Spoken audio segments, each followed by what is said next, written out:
Good evening, everybody. Welcome in. Yeah, I started a couple minutes early there. I don't care. I'm happy about that. I'm looking forward to it.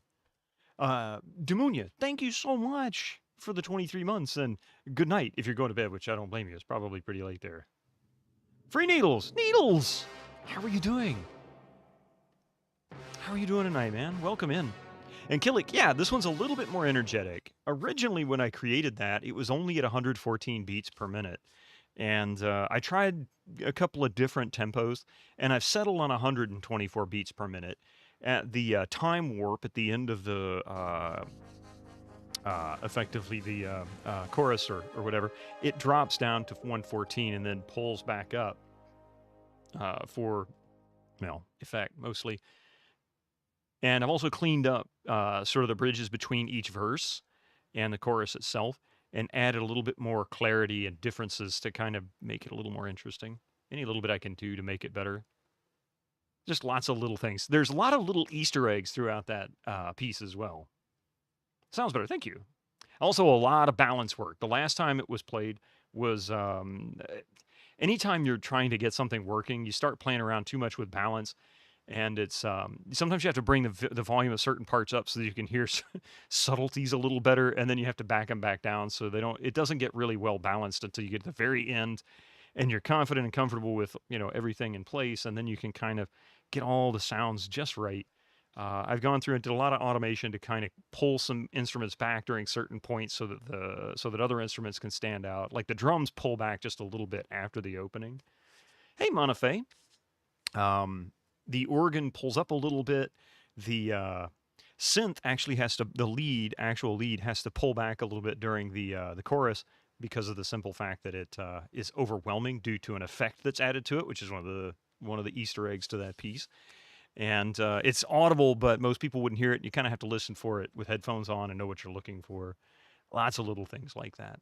It's very tiny. I posted, this is actually a little bit different than the one that's in Discord. And I posted in there. I was like, you could almost do a hidden object kind of a game between that one and the one before, because most of the differences are very subtle. You were about to play Crimson Diamond this weekend, but you got stuck playing a game where you build and manage a school. Holy crap! Holy crap! Summer. Hey, it has been a while. How are you doing? Thank you for the raid. Welcome, large raid. How you doing? Welcome in. Welcome, Santa Claus. Look and behold. Echo, how are you doing? I heard your music. Welcome in, man. And Monafe and Needles, how you doing? How is things going for you, man? You've also been streaming the Crimson Diamond. Yes, I've only had one play here. Skyfall, welcome in over there on YouTube. How you doing? Chat alerts, no problem. Going to watch. Yeah, with one eye and preparing food. I hear you. P Bottle Man, welcome in. Summer, how was your stream? How was it? How were you enjoying Crimson Diamond? You're all right. Nothing incredibly exciting. Hope things are good with you. So far, found out I realized I had what effectively is 5 days off in a row this week. Man. I forgot all about it. So I actually only work tomorrow, and then I'm off for like 5 days. I do technically work 2 days on Sunday, so it's not really a full 2 hours, not 2 days. For 2 hours on Sunday. So I do kind of have to. Will I stream more? Well, Coffee streams on Thursdays, and I stream on GogCom on Thursdays. Fridays I have a full day of streams. I got two, one in the morning, one in the evening, and then Saturdays I make a point of not streaming at all. Mainly because I try not to sit at the computer for a long time. I need to get away from it. It's not good to sit here all the time. God knows it is. Fastest, most leisureliest FTL pilot and world record spelunker herself arriving with her crew. Like Eving now, fellow. Yes. And then, of course, Sundays, I normally work at night, so I stream in the mornings. I'm not sure. I don't plan on doing anything on Sunday. Monday is Labor Day. We'll be going over to my mother's for part of the day there, so I can't do that. Oh, yeah. Yeah, hang on, Pi. Let's see what we got.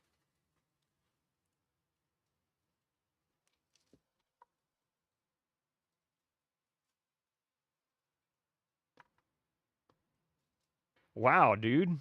That's pretty awesome. You don't know what to say? I'll tell you, I don't know what to tell you to say, Pi, but I will tell you this. Oh, Summer asked a question. Okay. Let me answer Pi's real quick because I got on the kick here. You got to think about it for sure. I understand that. Uh, do what you think is right for you. If you got time to do that kind of thing and you don't mind it, you're actually really interested in doing it, by all means do it.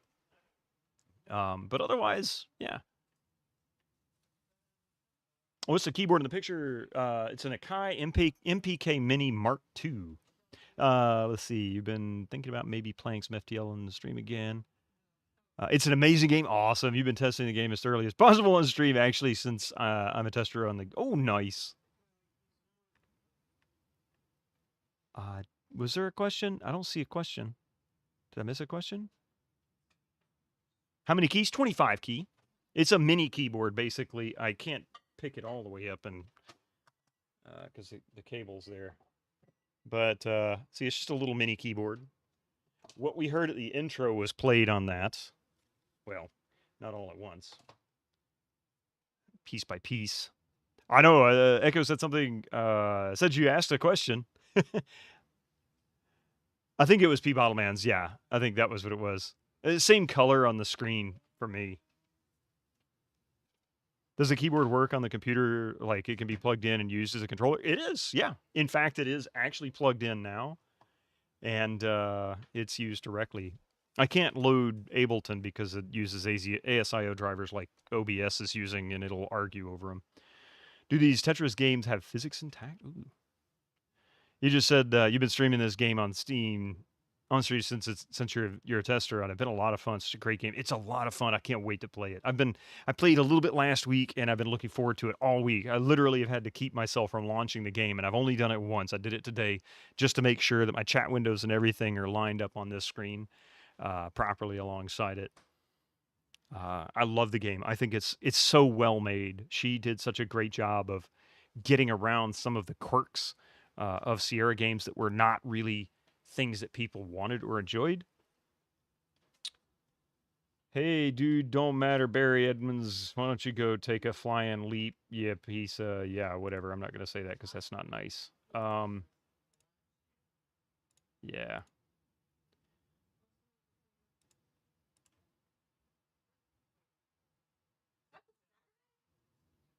Man, I tell you, I don't know if anybody else deals with this as well. But yeah, I can't stand some of the spam that I get in YouTube. Got good folks that pop up in YouTube. Skyfall, thank you very much for being there. But we've got somebody that just gets in there, harasses every single stream. Is a collection on hunch besides that is the Tetris. Oh. But anyway, yeah. So this will work. In fact, you know what? I might be able to actually make this work for you by.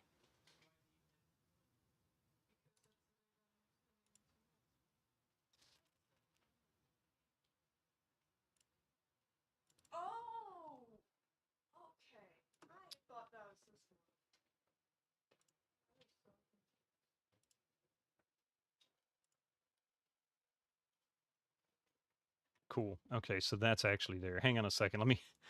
Let me load. Oh, you'll get a kick out of this. Hang on a second. Because you don't really get to see this or hear this very often. Don't expect me to play anything complicated, just so you know.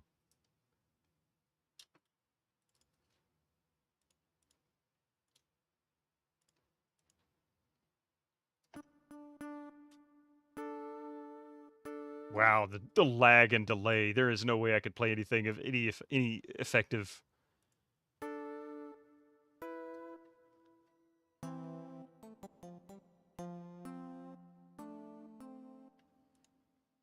Hang on. I don't know if I can. Oh, I can change. I can change channels. No, I can't. I have no way to change channels of this. Oh my god. Anyway, this is Munt MT32.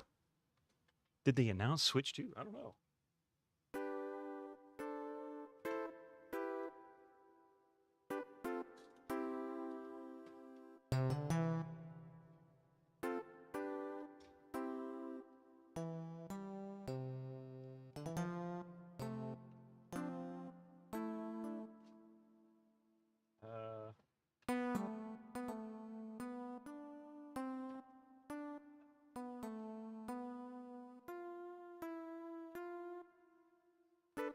And it's really quiet, sadly.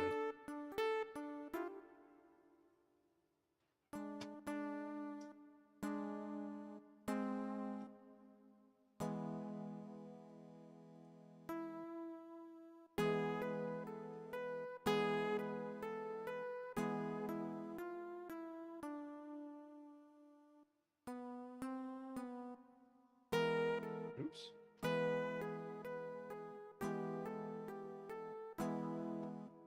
Whatever. Anyway. Shuriken Power Washing Simulator in the same game. Ooh, whelp at least one meme.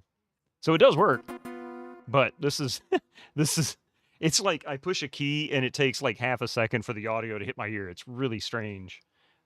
Hence the ASIO drivers and Windows.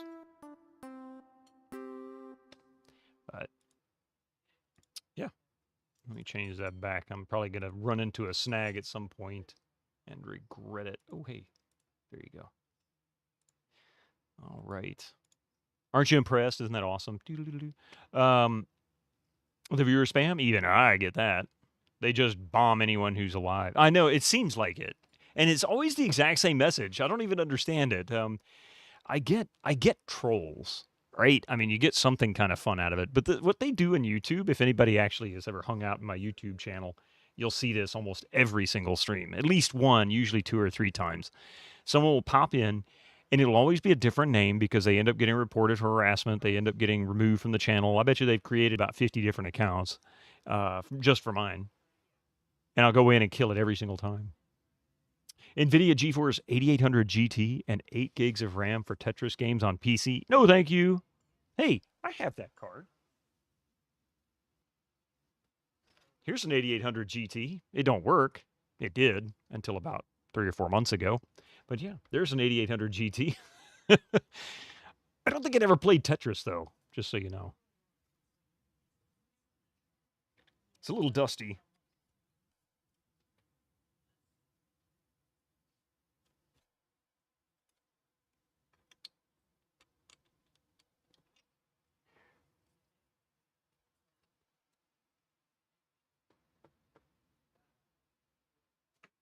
All right. I don't know about you guys, but I am ready for a little bit of Crimson Diamond.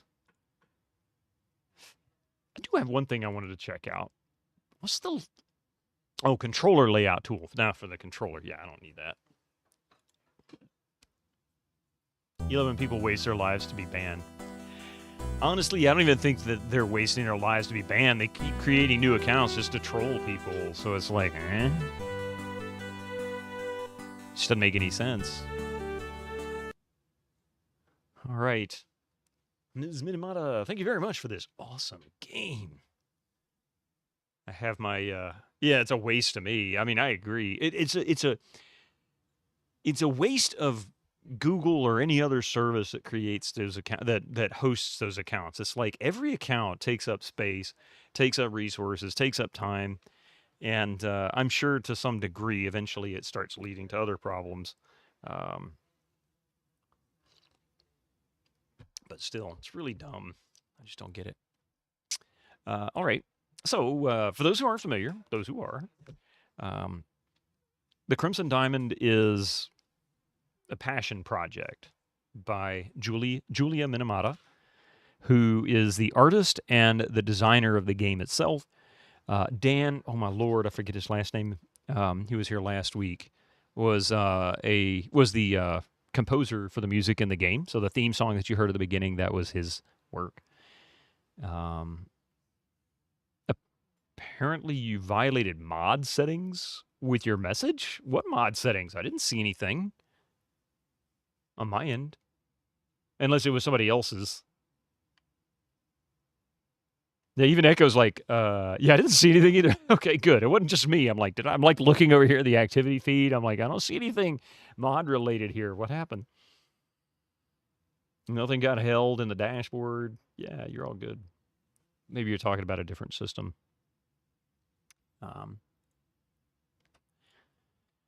But anyway, yeah, it's a passion project by Julia Minimata. It's a great game, absolutely fantastic. The thing to me that makes this game so good, in my opinion, for me, it In Swedish. Wait, it says in Swedish your message was not posted because it conflicts with channel mod settings. Yeah, that's what it would say in English. Yeah, for sure. Was this a Discord error, or are you seeing this in Twitch?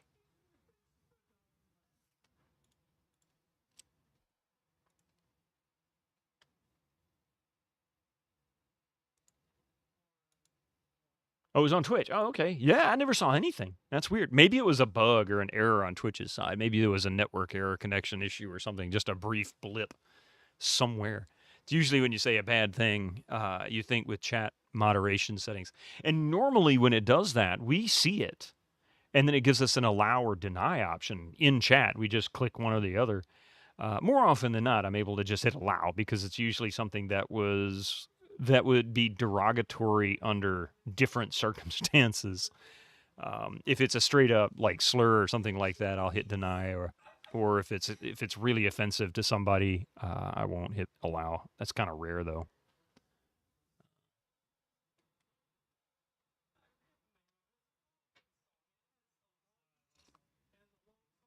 One of the words might be on the banned list. Oh, is it? What word? I didn't even see the message. Where was that? I apologize for anybody that posted a message and I did not respond. Yuli, how are you doing, by the way? 5 stream streak. I'm scrolling up to see. I had a lot going on there and got distracted with the keyboard. Let you repeat for Wolf Soul. Oh, okay. Oh, gotcha. On Twitter, if you get a message saying your message wasn't posted due to conflicts with the channel's moderation settings in Twitch chat, that means you sent a message with a word or phrase that was blocked by the mods. Yeah, that's what it sounded like. Exactly, Echo. That is exactly it. Probably not even them doing it. They just write bot program to create accounts. So it's no issue for the folks creating the accounts, but it's a hassle for like companies like Google and whatnot because their systems have to field those requests. Hey, an off day. How you doing? Got to unload laundry. Well, do that, man. That was the message that was blocked? Really? Probably not even them doing it. They just write a bot program to create accounts. I wonder. I guess when Echo gets back, I'll have to ask him what word did it say was on the ban list. Probably the bot word. I was thinking ACCS, but I can't think of any word in that that would have been on the ban list. I don't know why I did that. So either way, Wolf Soul, I am so sorry about that.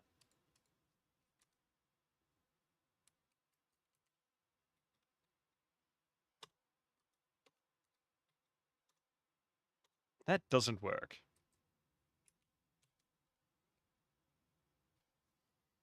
You got a mod check once for saying the word Muppet?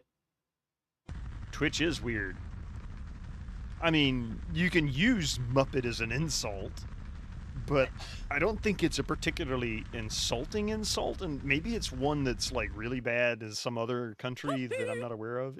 It's like, yeah, every country has words that are offensive to other folks. Australia's got a grand one. That seems to really get some folks worked up outside of Australia, but they treat it as a term of endearment, which just tells you a lot of that stuff is just what you're used to hearing people say. You shouldn't say things like that. Sometimes there really are things you just shouldn't say, but if it's just a word that we choose to be offensive, well, maybe there's a history behind it. Okay, so I guess I can't go out the front door. And Dr. CDCS's stream, you once got auto-modded for saying pound cake, and he was so confused. I can see Doc's face now.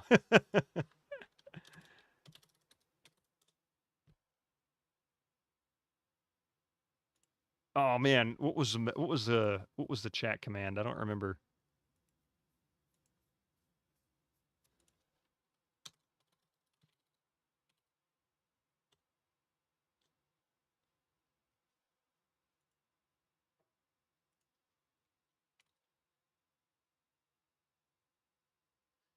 Oh, that's what it was. Bitterman, no! Love Doc's channel. An off day. Thank you so much. It's quite warm. I can't paste that. I can't paste that. I can't paste that. I can't paste that. I can't paste. I can't paste that. I can't paste that. I can't paste that. I can't paste. I can't paste that. He can't paste that. He can't do it. Meow! Ah, look. Ah, it's so lovely out here. There were so many games with climax in the title, too. Oh, jeez. Oh, you can't put the word climax into the title.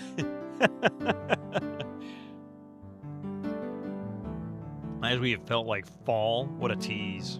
Not here. It's been so humid for like the past month and a half. It's kind of funny. We have a dehumidifier in the house because it can get pretty rough. And especially when it starts to cool off, the humidity can get pretty bad. But the AC, which pulls some of the humidity out when it turns on, won't come on for a long time because the temperature kind of evens out. The humidity just builds and builds and builds, and then the AC kicks on and you feel like you're in a refrigerator. I mean, it literally gets so, like, bone-chilling, icy feeling in here. So, got a dehumidifier earlier this year to hopefully help even that out. Probably start feeling that in the next month, maybe a little less, particularly at night. You've never seen such a sight. The lush green land spreads in all directions, rambling up and down the gentle hills. You can hear a swift river nearby and bird calls. The air smells fresh and new. This is the front eastern section of the lodge. To the west, you can see the carriage house. South of here is the forest. East of here is the lodge's front door. Here it started to cool down, peaking at 18 degrees Celsius during the days. Now, soon you'll have to stop wearing shorts. Man, I'd love 18 degrees Celsius. We're like 25 to 34 or so in that range. That's pretty much the range we get at night all the way into the peak of day. You know, I feel like I should probably start mapping this. I kind of don't want to, but at the same time, I think it's going to be necessary.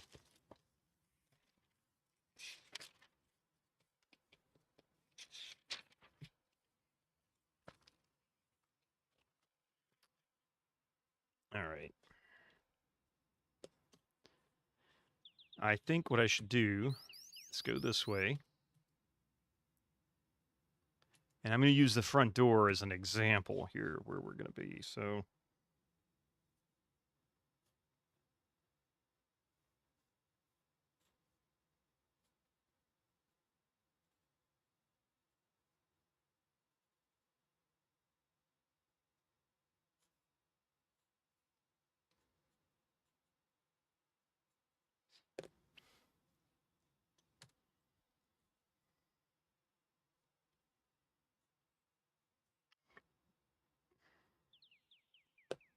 all right.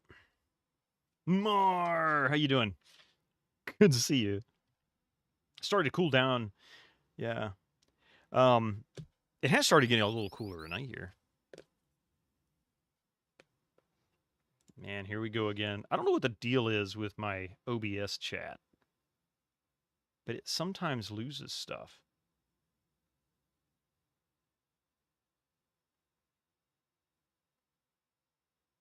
Yeah, okay. Sorry, I'm making sure that the chats are lined up. Hey, Peter Steves. I just saw hey chat. It's so weird. Okay, thank you. Now I understand what was missing. I didn't realize that my Mix It Up bot would display both YouTube chat and Twitch chat. I wished it would do a different color background for the YouTube chat. Anyway, that's for another day.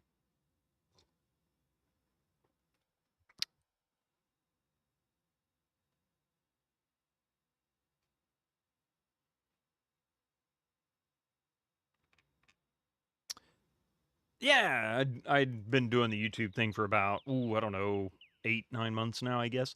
In fact, I had a message I came across. I want to say this in case they go back and listen to this. But also, if anybody knows them, had a chatter on Sunday after we raided. I just didn't see the message because of the way that. Speaking of raids, holy crap! It's Dr. Dre. I have been traded. Hey, Ready Salted Chops. How you doing, man? Welcome in. Welcome, welcome, welcome. How are you, man? What were you playing? I didn't even see you streaming before I started today. And how have you been? And Coffee says, "Hey, what's up?" I can barely hear her, so hey, Nuke, welcome.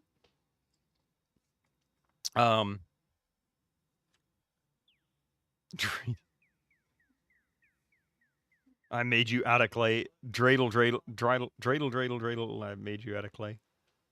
I'm doing good. How about you? Hey, Crockemeyer, welcome. You can now pester me both in Twitch and YouTube. Hey, welcome in. I love having more people in YouTube. You were trying out the new Star Wars game. Which one?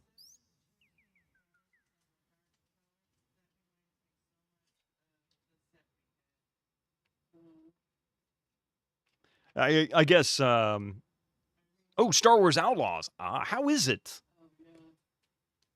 Who is Bitterman? I have no idea. Some jackass on YouTube, I guess. Taking a break for Kudelka. 1 thumbs up from you so far. Well, that's good. I mean, with in the age of is that AAA title actually going to be fun or not? I guess that's always been the case. You think it has the potential for 2 thumbs up? I'm hoping for Indiana Jones. And what is that? It's like the Compass or something. I forget what the name of it is. I'm waiting for the new Indiana Jones game to come out, and I am hoping it doesn't turn into not being all that great. Yeah. Thank you so much for the raid, man. For those who came in both on Summers and Dre's raid, my name is Bitterman, and I actually play old PC games. Go figure. But this game is brand new. It's only been out for 2 weeks. It's been out for 2 weeks, but it looks like it came from 1989, doesn't it? Because that's what it was focused on. This is The Crimson Diamond, a passion project by Julia Minimata, based heavily on Sierra titles, particularly The Colonel's Bequest, which is my all-time favorite Sierra title. Yeah. People must hate because those chatters that come spouting nonsense. Leave the poor soul alone. I mean, yeah, really. You're mixing and matching stream from YouTube, from Twitch, Podpah chat on top. I'm sitting here watching both channels because I can easily miss the YouTube chat on the left. So I have to kind of look at the dedicated YouTube chat. In fact, I'm going to put that over there. That'll make it easier for me to see. But yeah, so we're currently playing Crimson Diamond, which is only a couple of weeks old. It is truly retro in definition, and it is amazing. It's so well made. She did the art, she did the game design, and yeah, so the rest is history. You can get this on Steam. I don't know if she's seeking other platforms. I hope she is. I'd love to find this on GOG.com. I would absolutely stream this on GOG.com if this were to get released on GOG.com. I would beg and plead to finish the whole game on GOG.com. Let me just finish it, the whole thing. And then, of course, on weekends we do a different game. Fridays and Sundays we're usually playing something like one of these games. Currently, we're doing Pandora Directive, the Tex Murphy adventure. And we were actually working on Splinter Cell, the Pandora, or was it Splinter Cell Pandora Tomorrow? However, my Windows XP machine, the video card is overheating. So I have a new heat sink and fan because it's kind of jury-rigged right now with a fan. I'm not too keen on it. And also got new heat sinks to put on the memory chips to hopefully help cool those too so that it stay nice and cool. She's waiting to get it on GOG. Awesome. I hope she does. I really do. Itch.io. Yeah, I think she's got it on itch.io as well. I don't have the link. If somebody wants to post the link in chat here, that would be great. I mean, I can get the game from Steam.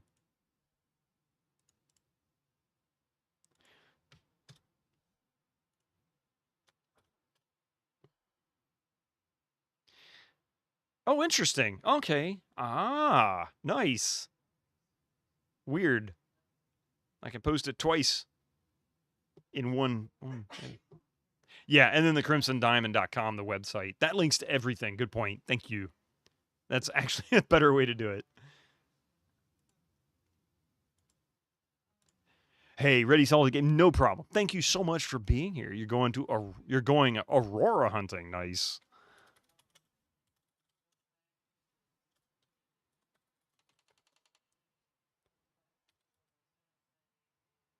You can see into the parlor. Oh, okay. Twitch chat is definitely better, but I can help scroll spam nonsense off the screen. Yeah, that is truly, truly helpful. I appreciate that, Illuminated Games. Good chat in YouTube is always appreciated. Gigantify. Thank you so much for that, man. Duncan Tracks. You got a rating run? No, it's all right. But as Top says, we're going to try and see some Northern Lights. Go for it, Dre. Plus, I know it's getting late where you are, so your time on that's going to get short. Thank you for your raid. Thank you for being here, both of you. I hope to see you guys again soon. I'm going to try and catch one of your streams as soon as I can. Coffee wants to see Northern Lights. You just came to think of something. You think main character's clothes are a mix of Colonel's Bequest. Laura wears a dark blue dress, if you remember correctly. And the Dagger of Mon Rashi wears a teal dress. You know, that's actually a pretty good Easter egg. If we see Julia at some point, we can ask her. She's probably streaming tonight, too, so you can always jump into her stream. If she's streaming tonight, you can jump into her stream tonight and ask her there, too. I'm sure she would happily answer some questions about the game. She's been pretty good about doing that. Illuminated Games is you. Oh, okay. It's a channel for your game trailers and whatnot. Now I explained something. I figured it was one of the chatters here. I just didn't know who it was. She's definitely not a wraith most of the times. Don't forget to use the sound command beep if you want. Yes, yeah. Sometimes going beep helps because I do miss stuff. Let's see. Somebody said something. You still need a second playthrough of this game. You found a really funny bug. You'll have to try recreating to let Julia know. I know she fixed a few bugs. Hey, Mara, let's see. You woke up yesterday and couldn't boot your computer. Turns out your air duster blew the connection to the motherboard off. Whoa. Took you half an hour to put it back and back with cramped space. Nerd! That's crazy. That kind of reminds me. I was working on the engine of an old Nissan that I have. This was a couple years ago, and I couldn't get it to crank. It would run really rough, and it just didn't want to do its thing. So looking it over, and I couldn't figure it out. And then all of a sudden, I realized I was looking at the engine backwards relative to the image to tell me where the spark plug wires would connect to the distributor, and I had them backwards. The crank rotates counterclockwise on that engine, and I was thinking it rotated clockwise. So when I was looking at it and it was numbering out the distributor, the connections for the spark plug wires, I was going in order, 1, 2, 3, 4 instead of 1, 2, 3, 4. So they were all backwards. I'm like, ugh, I hate it when I do that kind of thing. It happens. Not as expected, not as exciting as a Starship, but still proper pretty if we can get. Yes, that's for sure. This is why you must never clean your computer. These little power wires is crazy. Well, I actually, yeah, those things are very easy to pop off. A little dust never harmed any computer. I don't know. I've seen some build some knit some pretty nice sweaters. This is the west side of the house. A cobblestone path leads west to a gazebo. South of here is the front section of the lodge. North is a dense forest. Don't call the forest dense. It might be a little slow, but that's no reason to insult it. Ionized dust flying into something it shouldn't can fry it, though. That's true, yeah, especially depending on the type of dust. I will say I've never had a computer die simply because of dust inside the PC, but it's still not a good idea to leave a bunch in there, especially if you got pets. It's always a really good idea to clean it out regularly or get some good filters for it. Colonel's Bequest, dark blue dress with white details, dagger of Amon-Ra, teal looking at the screenshots on GOG from games. That's pretty cool. I bet that's on purpose then. I bet she chose that for that very reason.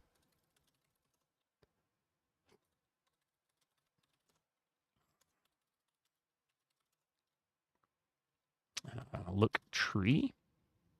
West side of the house, cobblestone path leads west to a gazebo. Okay.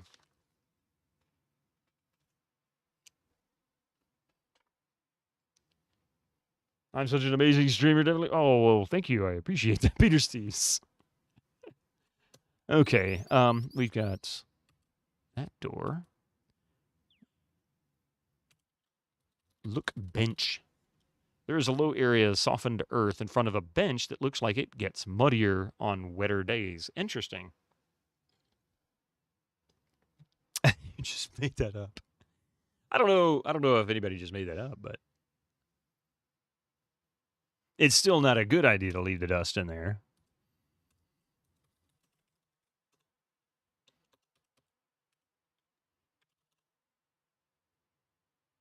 You sit down. You gingerly step around the soft patch of earth in front of the bench before taking a seat, not wanting to soil your shoes. Youch, I think I just got a... Oh, my goodness, you got a splinter in her butt. You stand up. This is not a comfortable place to sit. That's awesome. Isn't there a statistic about how much dust people shed? I'm sure somebody's kept track of it. I mean, not me. Can YouTube chat trigger sound commands? I believe so, yeah. Let's see.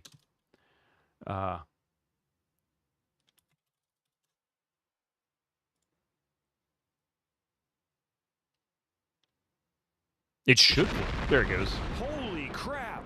There's no graphics for them, and there's no channel points, but yeah. Waka waka. Every 5 years, you get new skin, as far as you remember. Let's see. So I'm on my 10th suit.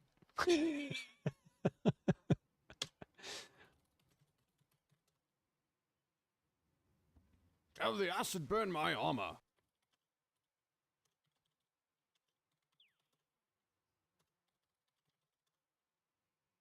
Talvatin, how you doing? Welcome in. How things going? This is a new game, if I'm not wrong. This is a brand new game. It's only been out for a couple of weeks now. Not even a couple of weeks, to be honest. It's been out for like a week and a half. Thursday, it'll be 2 weeks, I believe. Where the clearing gives way to dense forest, the ground gets softer and moisture gathers in low areas, particularly around the bench where sitters' feet over the years have created a depression in the earth. Dig. This is not a suitable place to obtain a river sample. Try a safe, muddy riverbank instead.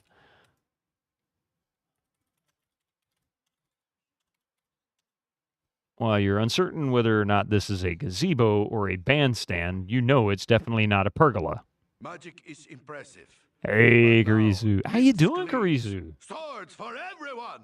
Go Daffy. How you doing, man? You want to play this, but you're on vacation without a mouse, which is like being up a creek without a paddle. Guess what? Here's the mouse, and you don't need one. This game doesn't require a mouse. Just needs a PC that has a keyboard. Probably even play it on a mobile phone, to be honest. You can't sleep. Oh, I'm sorry to hear that. Hopefully that, here, I will put you to sleep. You want to rest? Squeaky wheel gets the kick! Dark Max, how you doing, Squeaky? You want this on my Android? Somebody make it possible. I have a feeling it wouldn't be difficult to convert this. I think it uses a... Like, what is it? What is it? Adventure game? Something or other. I forget what the name of the program is that this is actually running in. What engine? Pharmaceuticals help with sleep. That's true.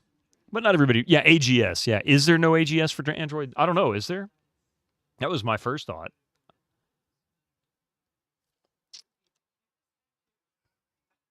You watched a review of the game, and she said she would forget to use the mouse since this game is text parser, and you can use arrow keys to move. Yeah, exactly. I am your savior. Now I can open a new beer and watch a little. Well, enjoy, Karisu. It's so good to have you here. It got great reviews. Yes, absolutely. The gazebo has a red roof and is painted bright white. You can't imagine it was the site of of much entertainment and celebration, but no longer.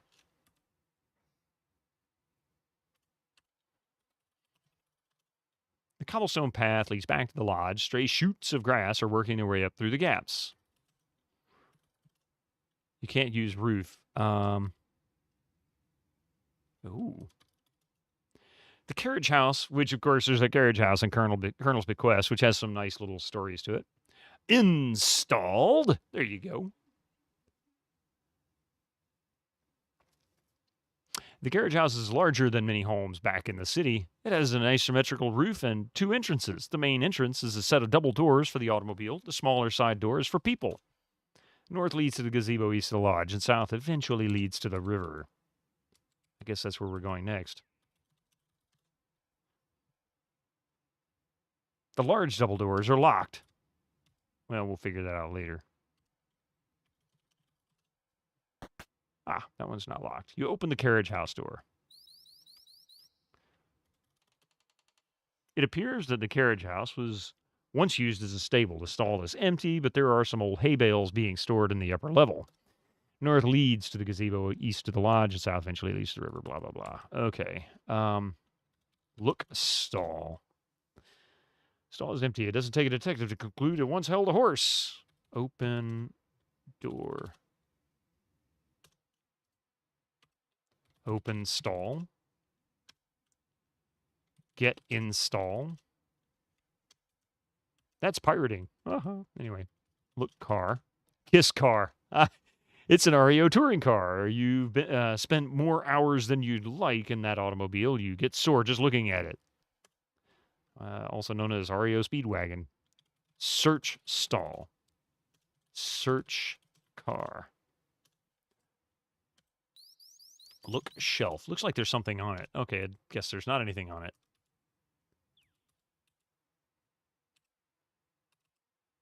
Get install. Yes. Climb ladder. Actions speak louder than words now. Come on. Oh, yeah, joke, because, yeah, that's right. You could type kiss horse in Colonel's Bequest. Even a city girl such as yourself could tell that those hay bales are old and dusty. It seems there hasn't been much need for them in a long time. Search hay. Move hay. Climb down. And in fact, I'm curious, since this carriage house is likely a throwback to Colonel's Bequest, and there is the kiss horse joke, let's see about kissing the car, as somebody suggested. No thanks. The only thing in the game you could kiss, but you could try with different people and get funny reactions from Laura. Yeah. Gold needle inside. Oh, who's this? Oh, that's what's his name. You've reached the western limit of the property. To the north, you can see the carriage house. The roar of a rushing water is in the south. East leads deeper into the woods. Oops, Albert is here. I just screwed that up. There's a huge boulder here. And Albert is here. Even at a casual glance, you can tell this is a glacial erratic, most likely granite. Glacial erratics were deposited millions of years ago by receding glaciers. Like the Bleasdale boulder out in Trenton. I read about it in my book. Granite forms at 30 miles below the Earth's surface at most. Diamonds form around 100 miles down in the Earth's mantle. I'd say it's pretty unlikely that this boulder is geologically relevant to my fieldwork. However, scientific rigor behooves me to take a boulder sample. Get sample. You need a strong, sharp tool to obtain a glacial erratic sample. Talk to Albert. Good morning, Mr. Respa. How are you doing today? I'm very busy, Miss Maple. Miss Maple, I'm very busy. As you can see, the fieldwork must be comprehensively performed. Well, maybe that boulder isn't a good place to start. It looks to be a glacial erratic, and, excuse me, young lady, are you trying to tell me my business? How amusing. Run along, then. Maybe you can help Jack in the kitchen. This wasn't written by Roberta. Yeah, no, this wasn't. Yeah, this was actually written and created by Julia Minimata and released just over a week and a half ago. Kiss Albert. No thanks. I think got to read the script, though. I know that she posted a review on Steam for it.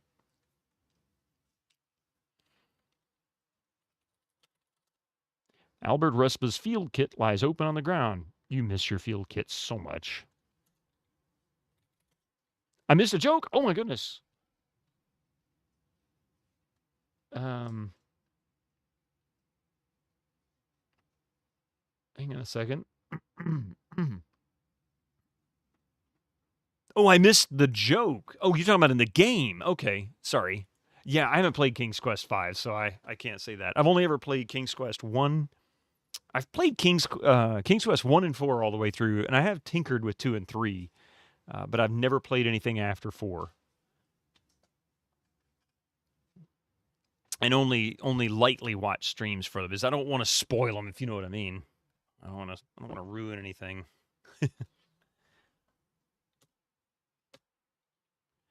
Okay. Oh, that's what's her name.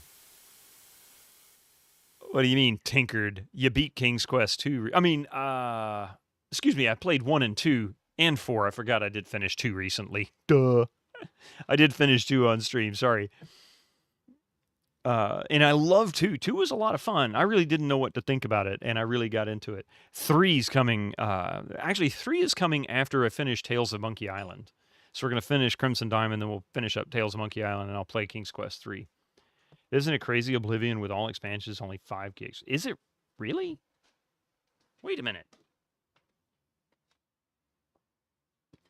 Are you sure? Only 5 gigs? Oblivion? As in Oblivion?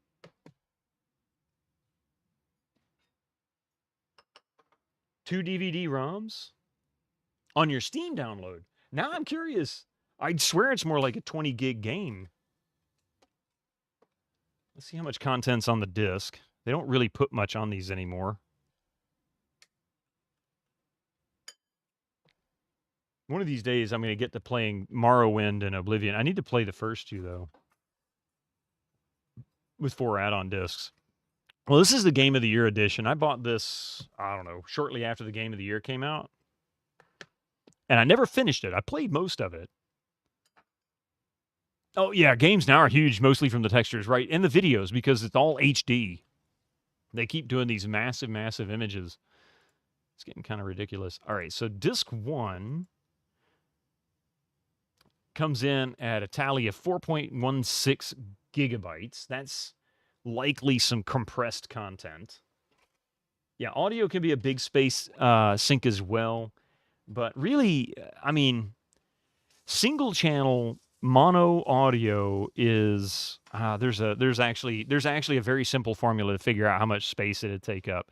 They don't need anything really over like 45 kilohertz, 44 kilohertz, excuse me, 44.1. They can do 48 or any higher, but it just doesn't make sense for voice. They usually do lower bit rates, making it much smaller.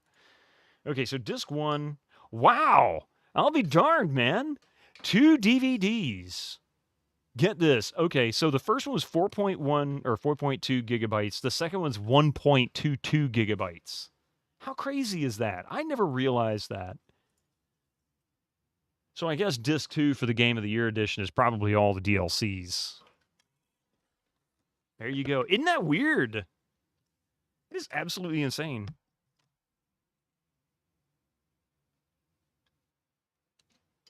Friend of yours was talking about how there used to be lots of compression algorithms for older games. But due to the size and amount of access needed, it now actually takes more power and time to decompress the data. Yeah. Well, one of the things that they do is they don't always compress data either.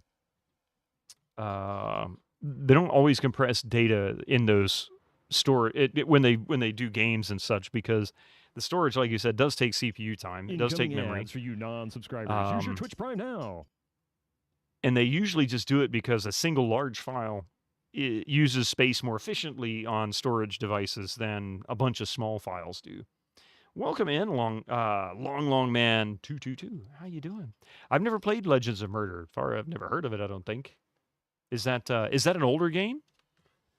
Let's see here. There is a steep cliff here with a rather scenic waterfall flowing from hidden crevices. The cliff face hosts a thriving colony of what you assume are double-crested cormorants. They clearly enjoy nesting here. Definitely feels like they're being lazy or malicious. People theorize they just want to take up a lot of your hard drive space so you don't play anything else. You know, that is a bit of a conspiracy theory. Because Call of Duty Warzone is over 300 gigabytes and it's an FPS.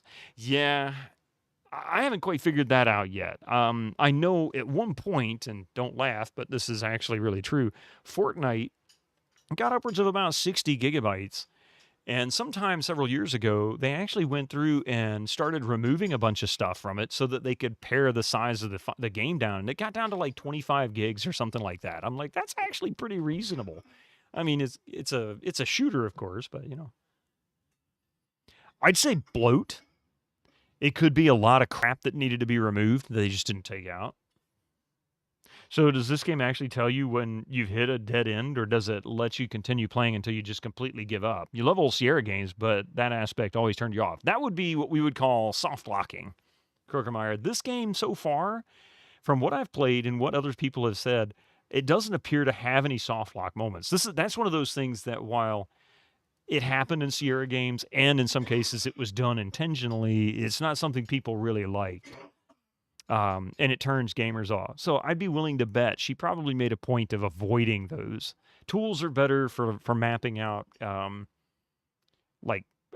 quest logic and story logic and things like that. So that's not really a big issue for most games nowadays. It can happen, yeah. It's a modern game, precisely. I mean, they could still make a mistake. I mean, she could have made a mistake somewhere along the line and created a soft lock, but I don't believe that's the case. I don't think I've heard anybody said they've actually seen it happen. By the way, The Suffering 1 and 2 are on discount on GOG, and they will be delisted on September 1st. Oh, really, Killick? Hang on a second. Yeah, soft locks are bad game design, although seriously, I need to catch up on Twitch, on chatters here.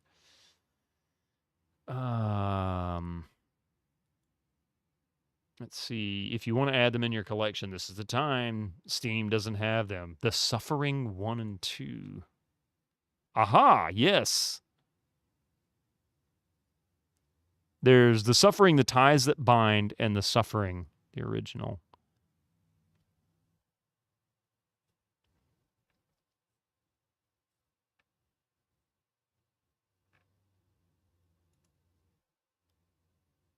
I hate these games getting delisted. I don't know this. I know of the game, but I've never actually played it before. How's our ad situation? All right, we got a couple of minutes left. All right, I'm going to come back to GOG later. Softlock's bad game design. Oh, let me back up a little bit. Also, keep in mind, live service games download files, so it could just be temp files that don't get cleaned up. That's very true, Yuli Witness. Could save some space. You might be able to locate whatever download folder it uses, although I could imagine they may use your temp files for that, something in your user folder. But always call the newest Call of Duty the Waste of Space Edition to friends who still play it. I don't even have it. I've played it once, but it's been a while. It's been a long time. Softlock's bad game design, although we seriously consider making a deliberate softlock quest. I mean, that'd be kind of funny. It's an adventure game from the DOS era. Older age me thinks has a top-down view with text events, which are nice little VGA pictures. Ooh, it's always waste of space edition with that game. Dust off your old flowcharts. I mean, really.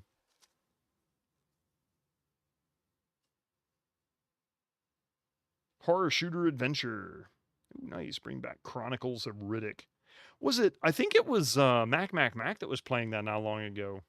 Never heard of The Suffering. Looks interesting, though. I've heard of it, but I've never played it. I'm only familiar with it. That's it.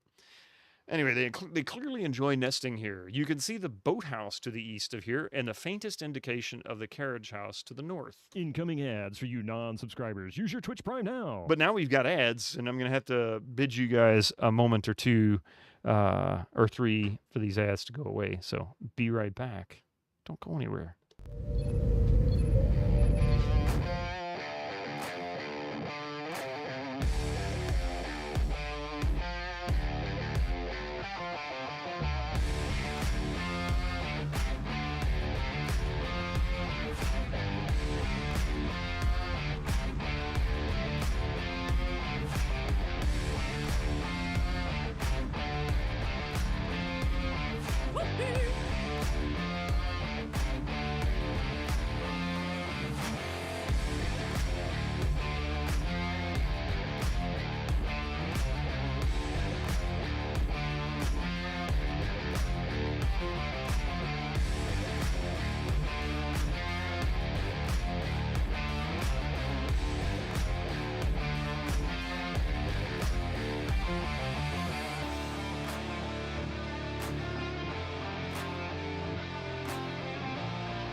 All right, I'm so excited to get this going back again. All right. I have a Quake dude dancing on my face. I love that. All right. Let's see here. Anyway, so Kimmy is here. So Kimmy is the girl that we met at the train station and had to room with. All right. The double-crested cormorant is distinctively large with swan-like neck, webbed feet, and a bright orange beak.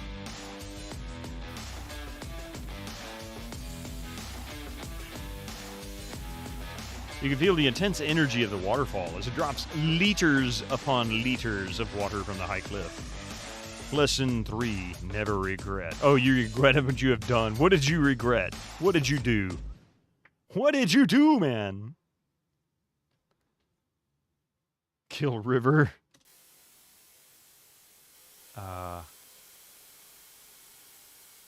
Oh, hi, Nancy. I didn't see you there.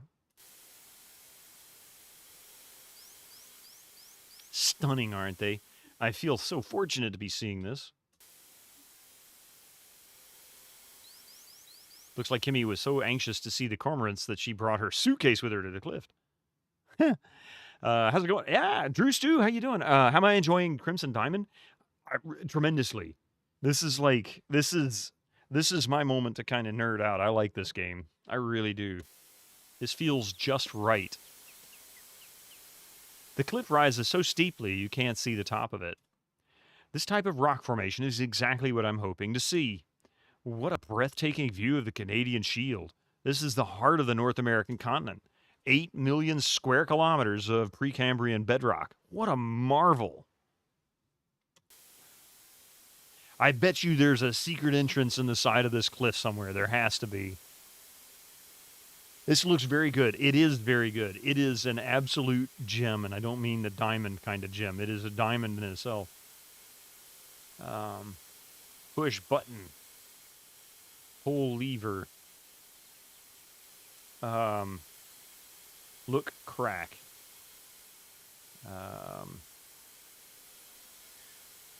Let's see. Look rock. Get stone. You require neither the moss nor the rocks. Finagle thingy. Hey, that's a good one right there. Finagle thingy. You can't use finagle in this game. It's a video game. There has to be a cave behind the waterfall. That's true. Look cave. You don't see anything noteworthy. Look waterfall. The waterfall seems to originate from deep in the mountain. The water looks fresh and very chilly, even in the heat of the summer. No finagling here. No finagles. Look behind waterfall.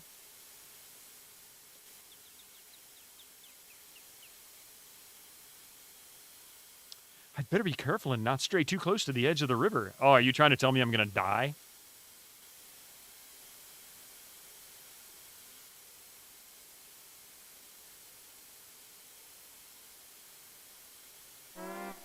Yeah, here it goes. Here we go.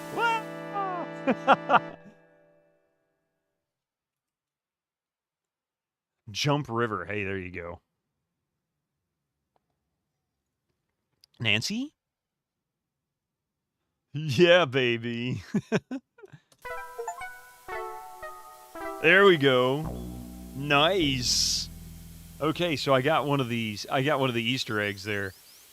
Heed warnings and stay away from the dangerous bodies of water. She just let me die. She's like, Nancy? Okay. Look at the pretty birds.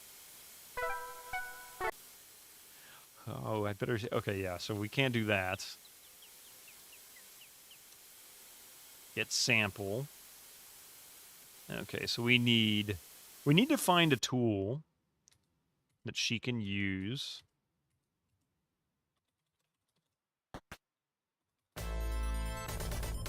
Well, in an actual Sierra game, you would have gotten a warning, but you wouldn't have gotten a warning. You would have, but a smarmy death message instead, making fun of your perceived ignorance, right, Chelnev?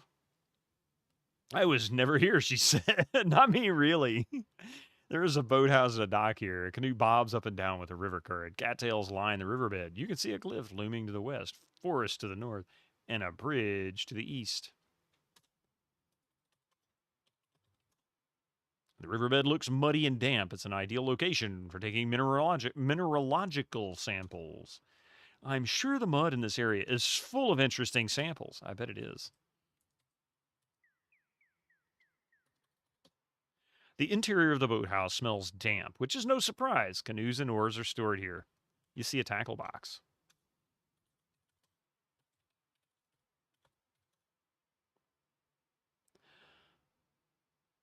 Of course, that branch wouldn't hold your weight. Stupid. Try not to kill Graham less next, or try to kill Graham less next time. Yeah.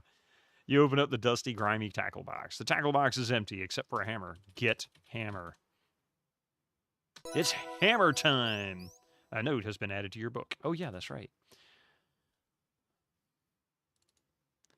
I forgot about the notebook. Get hammered. So this is one nice modern touch that this game has. This really kind of harkens more to Lara Bow and the Dagger of Aman-Ra. But because that one does have a notebook that you can keep clues and messages and whatnot in. Colonel's Bequest didn't really have this. You had to kind of keep track of things manually. And even in Lara Bow, you'd probably want to keep track of them manually to be sure. But this helps keep you and guide you, keep you on track and guide you through the game. So we've now got a hammer. We need to find a pick, a small shovel, a streak plate. Look at the plate I'm carrying. Oh, wait. A white ceramic dinner plate glazed on the surface.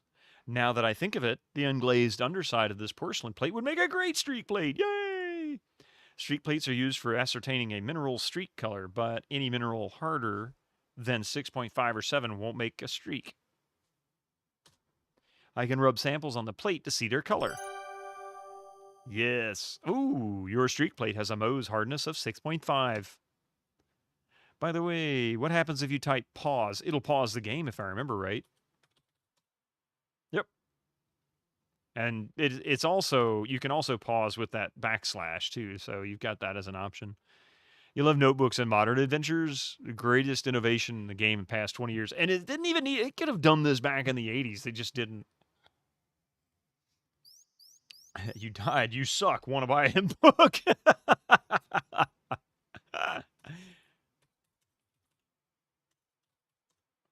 These canoes are made of wood, painted bright colors. Nice. Get ore. Get, get ore. Not that kind of ore, the other kind of ore. You prefer walking. Yeah. Open, oops, I open door. Does the key pause work? That's a good question. Let's see. Nope. Pressing pause key on the keyboard doesn't do anything. At least nothing I can see. They expect you to write it down. Yeah, of course. Now just 99 cents a minute. There's a notebook in Colonel's Bequest, but it's hidden, so you only see it after you finish the game. Oh, yeah, that's true. I forgot about that. There wasn't disk or memory space for that in the 80s. I mean, really, for just plain text, they could have pulled it off. Just plain unformatted text, they could have pulled it off. I mean, the notes that you would collect could have easily been incorporated into the system, kind of like the way this is, and it would have probably taken up less than a couple of kilobytes of space, which I know that's an awful lot when you've got a 1.44 megabyte floppy that you're trying to store everything on, but it wouldn't have been that unreasonable. You loved when they made it possible to annotate the auto map. Oh man, that was amazing to me, Chelnov. I'm like, no way, you can put notes on the map. It still takes up bytes, but not much. It's even back then, it would have been very little.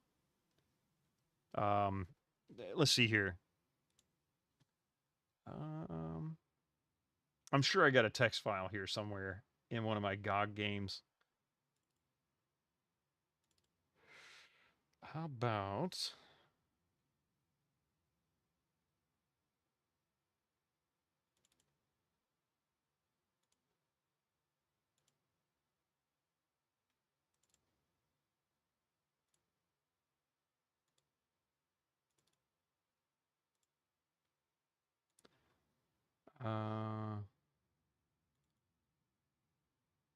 Really?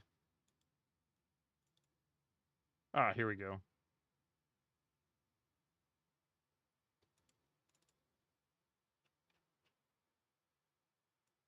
So, let's see. There is a text file. It's a patches.ini file in my Anvil of Dawn install. It has 9,558 characters in it, and that's at 10 kilobytes. They wouldn't need even a quarter of that for doing text for notes. It would have been pretty small. I mean, like I said, 1 or 2 kilobytes tops. That would be the extreme. And they could probably do it carefully to take up even less space if they really wanted to. Did give... They are in-game items you buy. Oh, really? Huh. The auto map in UU was one of the best. The Gold Box series did give you notes in the adventurous journals, but you had to resist the temptation to not read ahead, which is also why there were red herrings in there. Oh, man, that's crazy. Whoa. I hit a, oh, wait, sorry. I didn't have Crimson Diamond game selected, so when I hit a key on the keyboard to type look, I guess L must have switched me to another scene. Let's see. Search canoe.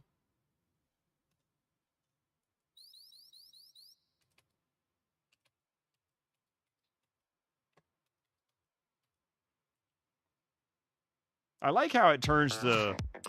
Look at that. The place turns wireframe when you walk behind it. It looks like haunted house. The one in Gothic. Oh, yeah, the one in Gothic was good, too.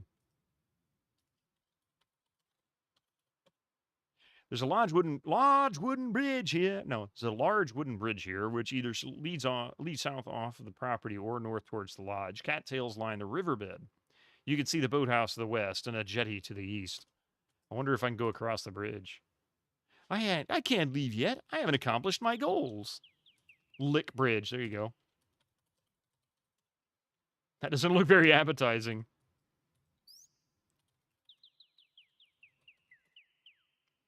So cattails are fun, right? They are nature's forbidden corn dogs. You ever seen what happens when you open up a cattail? I don't mean like an actual cat.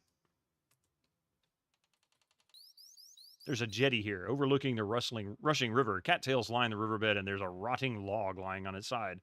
A dirt path leads north into the forest, west leads to the bridge, and east to the waterfall. It'll explode in a giant cotton ball. Just it's like a dandelion, but heavily compressed inside of that cattail end. So if you ever come across one that you can get to, take it and just cut it open, and it'll. It's like a popcorn kernel explodes. Oh, really? I've never really considered that, but yeah. You did as kids because your town is built by a lake. Yeah, see? That's a good question. I have no idea, long man. That's a good one. Maybe some cultures did. It just wasn't very common. Let's see. Search log. The rotten log is full of moss and gross bugs. And a little metal whistle. Get whistle. You take the duck call from the rotten log. That's not a whistle. That's a duck call. That's different. Get moss. Wait. Get Kate Moss. Oh, well. It says you don't know what Kate is. I was hoping maybe there was a joke in there. Wait. Get bugs. No thanks. Look jetty. Now, here's something that's kind of cool. She gives you a warning and will stop the character before you make a fatal mistake. So when you hit enter, she stopped. How many times I fell off the cliff in King's Quest 2 because Graham just kept walking? That likely is the kind of thing that she did this to help correct. So that's the kind of aggravation you don't have to deal with in this game. Now that looks scary. A roaring waterfall flows speedily off the escarpment. There are mossy rocks by the water that look pretty slippery. Now I'm going to tell you why this is terrifying. Far off to the north, you can just make out the smokehouse. West leads to the jetty. If you go this way, there's the jetty. And then just one more scene over. Oh, wait, 2 more scenes over. I forgot there's a bridge. So there's a canoe just up the river. Boy, this is dangerous, you know? Stair Quest. Oh, man, I used to call King's Quest for that. That's funny. With a Sierra-like logo and a gold box-like artwork for the cover. Or silver box, I guess. And then the artwork looks like it came out of a Sierra game. That's pretty funny. That's good stuff, man. Thank you. The best was the early King's Quest where Graham would not swim unless you specifically instructed him to do so. Otherwise, he'd just drown. Yeah, keep flailing there, Graham. Keep flailing.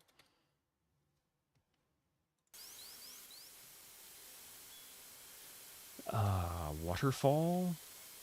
The waterfall rushes over the edge of the escarpment with a roar that is almost soothing.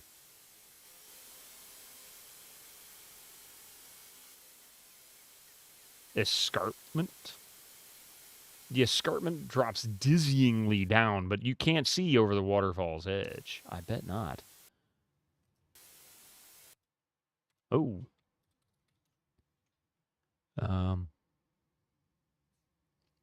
By the way, I've ever played Heroine's Quest, the fan game based on the Quest for Glory games. Funny you mentioned that, Wolf Soul. No, I haven't, but I've heard of it. And I was actually looking at an old PC Gamer magazine from, I don't know, 7 or 8 years ago, and they were talking about free games, and they brought that one up in the list of free games to try out. I was just looking at it this afternoon and saw that. How funny is that? The smokehouse is small, but it looks like it gets the job done. A grate close to the ceiling is blackened by wood smoke. Bunny Goes got me. Of course she did.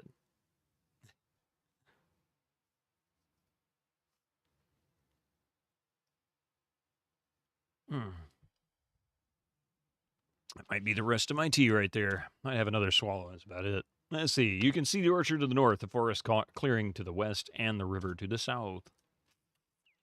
Look great.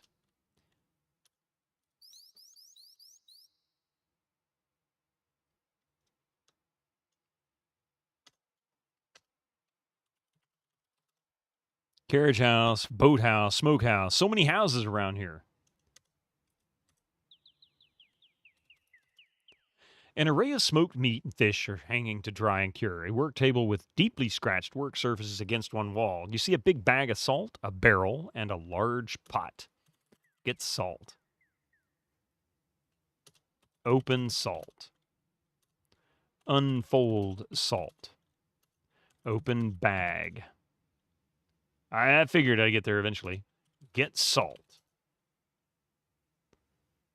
You scoop up a handful of rock salt. Yay, me. Oh, cool. That's right. I did mention that it was based in Norse mythology. The temptation to take the meat and snack on it constantly is very strong. You overcome it. The large pot is probably used for some stage of food preparation, but you're not knowledgeable in these processes.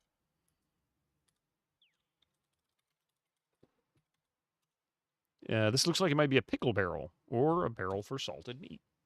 Mmm, tasty indeed. Look floor. Can barely discern some very small glittering sparkles near the bag. Really, the smokehouse has an earthen floor that has been darkened by smoke and ash. Look sparkle. The sparkles are here too, but less sparkly because of the lack of moonlight.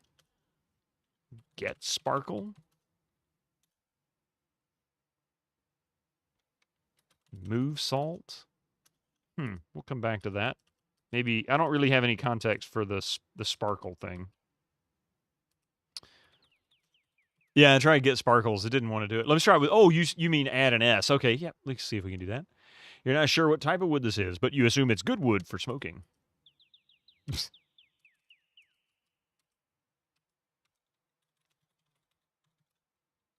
Don't see that right now. Look floor. Get glittery. Get sparkles. Pick up sparkles. Search bag. Search pot. Search barrel. I shouldn't smoke that wood. No, I wouldn't recommend it. I wouldn't recommend smoking anything at all. Oh, yes. Look rock. Try typing it correctly. Use hammer. Get sample.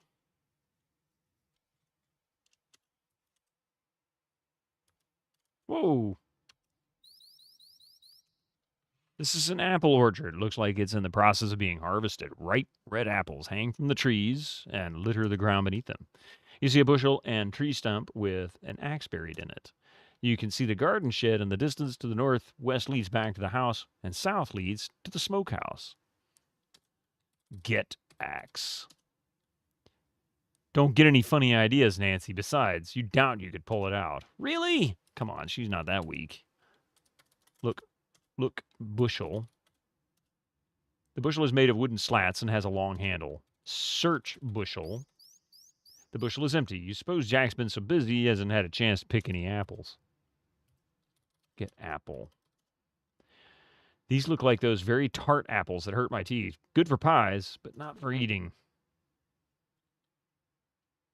Too many. I mean, there are a lot of buildings in this game, yeah. There's a garden shed here, as well as a well-tended vegetable patch and a water pump. Bird amenities include a bird bath, bird feeder, and a birdhouse. North is an impassable wall of dense forest and bush. East is an impassable wall of dense forest and bush. When you look west, you can see the lodge.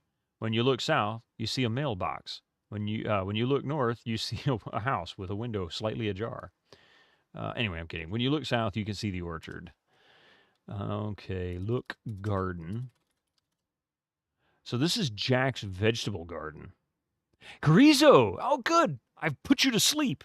That sounds weird, but seriously, man, hopefully you can finally get some rest. Thank you for being here.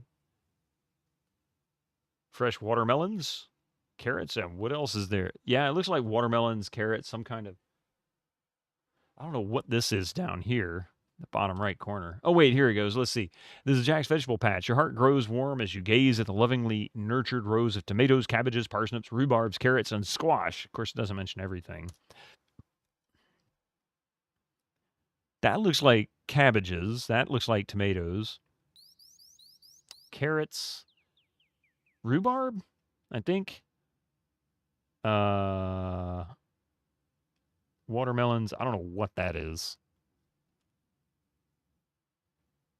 You're on duty tomorrow. Yes, get some rest. If you got to work tomorrow, don't hang around here. Get some rest. I appreciate you being here, but you know.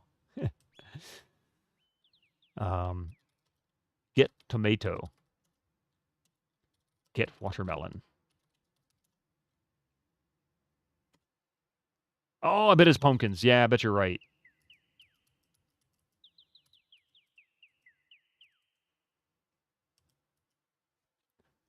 Pump water.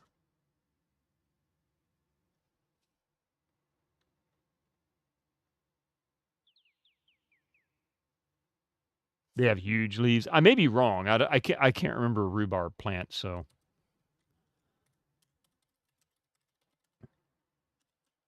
Okay.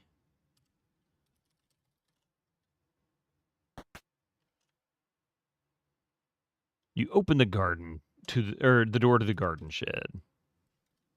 Ooh, there's a shovel. The interior of the shed is clean and well organized. There is a table and a stool. A shelf at the back holds various garden tending tools. A length of rope hangs from a nail on the wall. Get rope.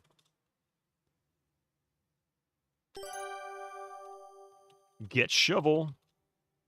While you believe having this type of tool could be handy for your field work, this one is a bit bulky to be carrying around. So you don't. What about a garden trowel? Get trowel. There it is. Terrific. Now I can dig the riverbank for specimens.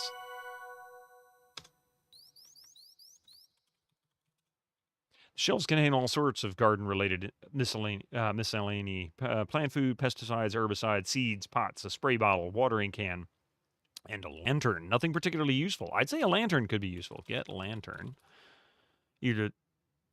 Or you see no use for it. Okay. You mean it said rhubarb in the text. They look young, though, with how small the leaves are. Oh, gotcha. Okay. I understand now. Get plant food. Get sword and lantern, right? Interior of the shed's clean, so yeah.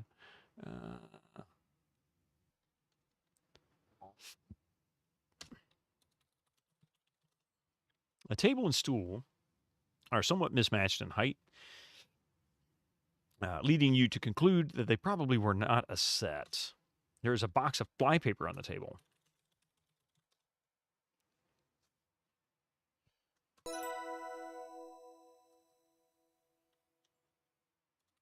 Look under table. Thank you, Tex Murphy. Search shelf. Look shelf. So one more time. Maybe get spray bottle. Get bottle.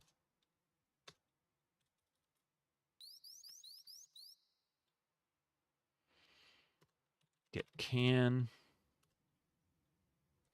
Oh, well.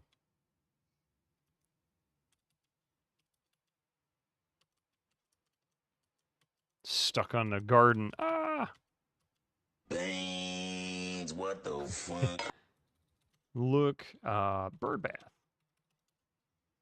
The white marble bird bath is mounted on a pedestal. Search bath. Move bath. Look, bird feeder. Probably keep squirrels out. Yeah, yeah. Search bird feeder. Get bird seed. The birds will enjoy it more than you would, Nancy. Bird house. Search bird house. Seeds. Well, yeah.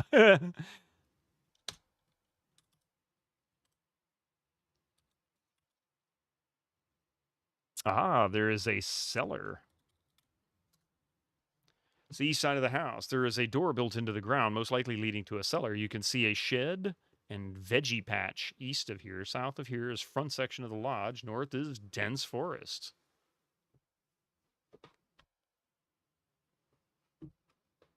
I haven't. No, as far as I know, I'm not sure if anybody else has done so.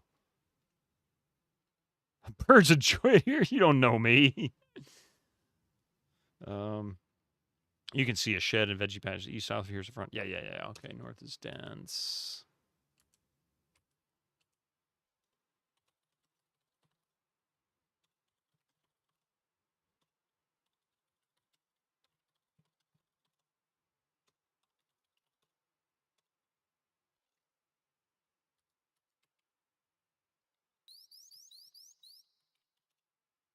That doesn't accomplish anything.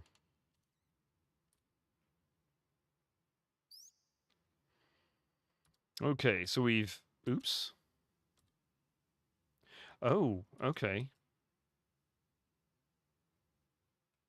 There's that. You are now in the deeper forest. Luckily, there is a path to guide your way. Looking north, you can see the lodge. East is the smokehouse. West is a scenic overview of the lodge. And south is the jetty. That doesn't work. Oh, that's a nice view of the lodge.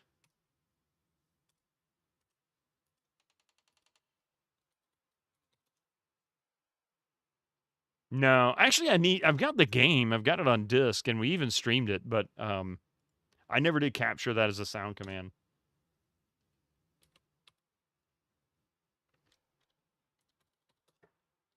Probably was bot. Yeah, I bet it was. This is the western section of the forest. Dirt path runs west and east. You think if you walk north into the woods, you might find your way back to the lodge. South leads to that. That sounds kind of concerning. Okay. Yeah.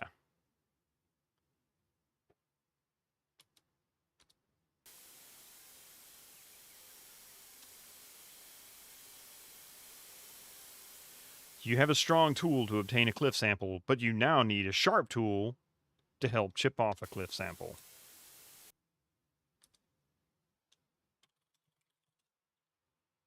You dig a lump of dirt out of the riverbank. You are surprised at how deep you have to dig before you find minerals of any kind. You take advantage of the handy-dandy river and wash the dirt away from your sample. Wonderful. Looks like I've obtained a good sample from the riverbank. I still need to collect 2 more samples from outside the lodge. The chip samples out of the larger rocks, I'll need something similar to a geologist pick, something strong, metallic, and pointy. Ah, yeah, bot, robot, spam bot.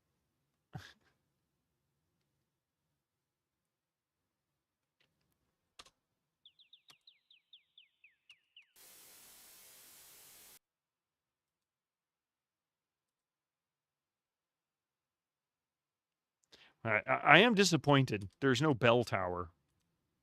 How is she supposed to get conked on the head by a bell tower, by the bell in the bell tower,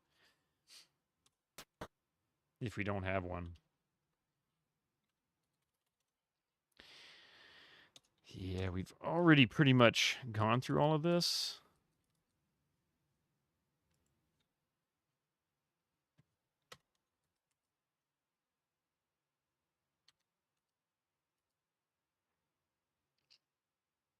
Bot doesn't work. Trying to remember where I saw a pointy tool.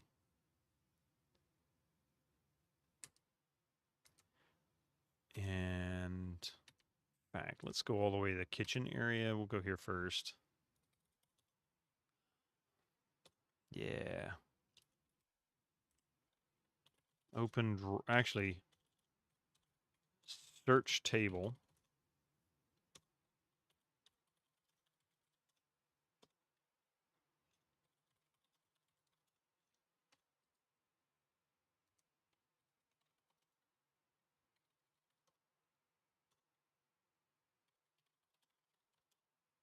Damn it. Search basket.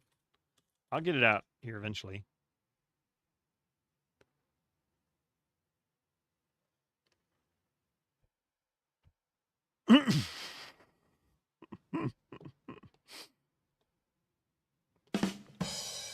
Just for you, man. Just for you. Oops.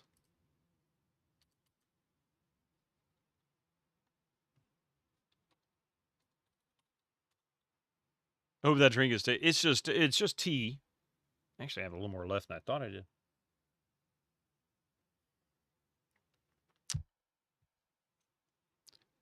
Let's see. Kitchen has a rough-hewn rustic charm. A lack of decorations and fine furnishings implies that this room wasn't meant to be seen by the lodge's guests. There are cupboards along the walls and an icebox in the corner. A door to the west wall leads to the main floor hallway. You can see the dining room through a doorway in the south wall, and there's a door in the east wall that leads outside. See a puddle of water under the icebox. A strip of flypaper dangles near the door. Okay, that's fine. Look puddle.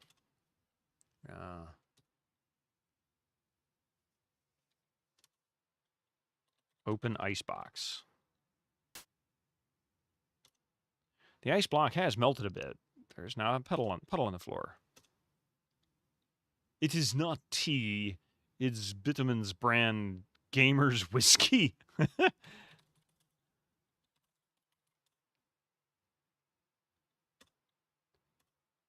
Okay.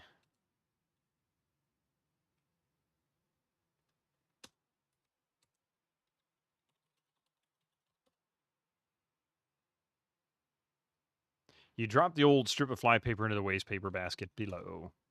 Gag. You open the flypaper box to replace the strip of flypaper. Why is she doing Jack's job? You'd drink that if it was good scotch.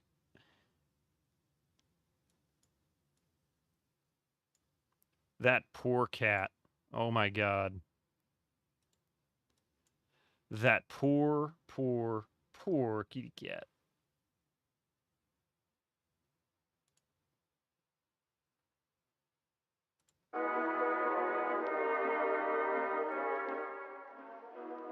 That cat is like, you have ruined my day.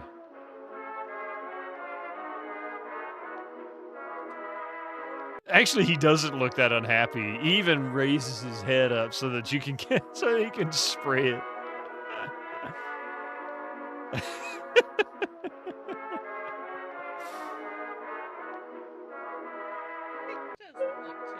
He doesn't when he turned his head. Yeah, exactly. His life.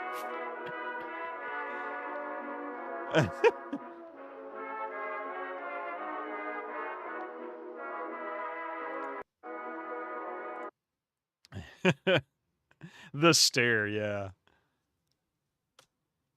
Oh, the box is empty. I bet she's doing this to get the box. That's what it is. Okay, let's take a look at what we've got. Yeah, that 20s, 30s style music.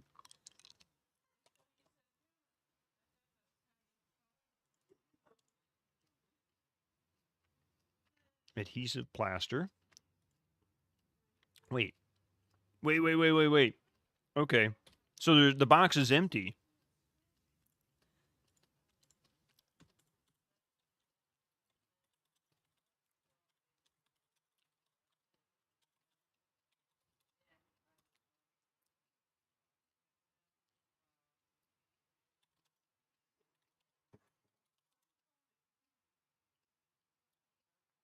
Other verbs are required.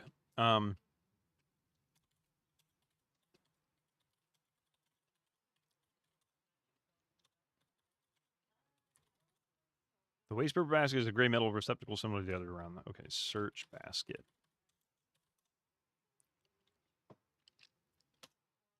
And no, you don't want it. I like that. Wait a minute. Search basket. I got to say this out loud. The discarded flypaper strip is stuck to the inside of the waste paper basket. And no, you don't want it. If you try that with your cat, he would scream like you were trying to murder him, and he would give you some new scars. I'm not sure Mystic would. He probably wouldn't care much for being soaking wet, but he's pretty tolerant. He really is. I'm more tolerant than I realized he was, especially when he got to meet a dog for the first time. And for those who don't know, there he is. Look at him causing trouble. Oh, wait, no, he's not. He's just bathing. Hey, Mystic. Mystic, over here. Mystic. Hi, buddy. Hi. Has he ever met a frog? Yes. In fact, there was a picture Coffee took of him this morning. We have a lot of tree frogs around here. We live in a swampy area, so we get lots and lots of tree frogs, especially when it rains a lot like it has the past month and a half. And hang on a second here. Through the door. Yeah.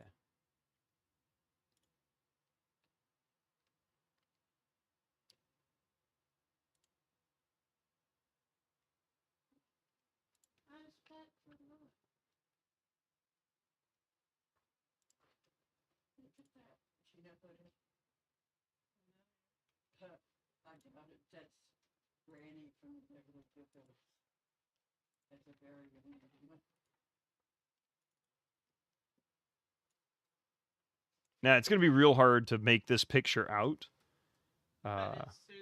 because it's from the outside of a door this morning, and there's lots and lots of moisture. But look at that little bitty frog right there.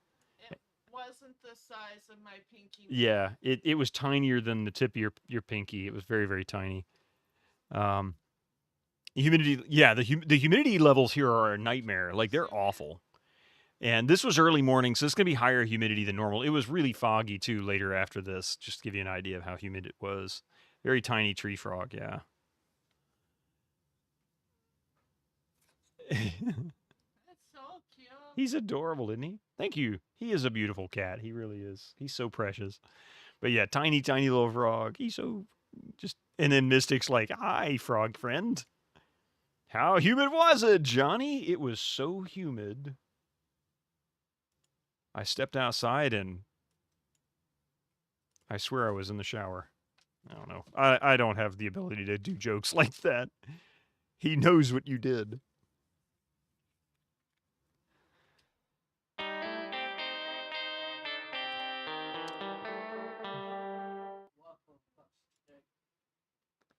Let's see.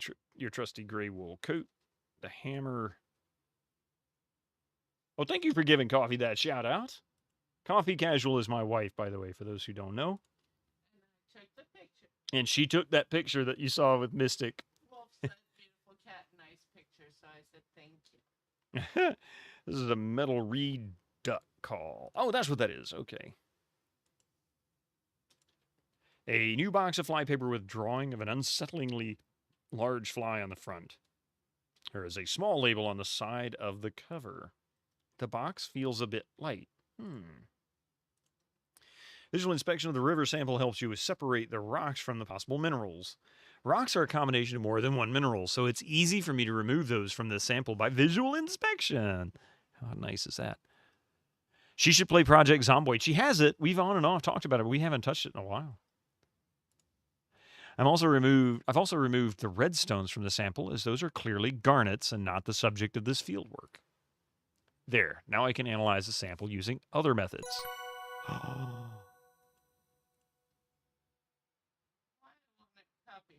The river sample now contains possible mineral specimens only. That's the end of that. Closely examining the river sample with my loupe, you can see that some of the specimens have tiny arching scratches and a pitted frosted surface. Some of this is river glass, so I can eliminate those specimens from the sample. River glass and sea glass are bits of glass that has tumbled with water and stones for years. It can sometimes look like minerals. The river sample requires a different analysis in order for you to learn more. Before I call it a day, I'd like to rub my samples on my streak plate. Rub sample on streak plate. Sample on streak plate. Use sample on streak plate. What the heck do I do? How do I do this? It tells me what to do. After visual inspection of the river sample, obviously unlikely diamond candidates have been eliminated.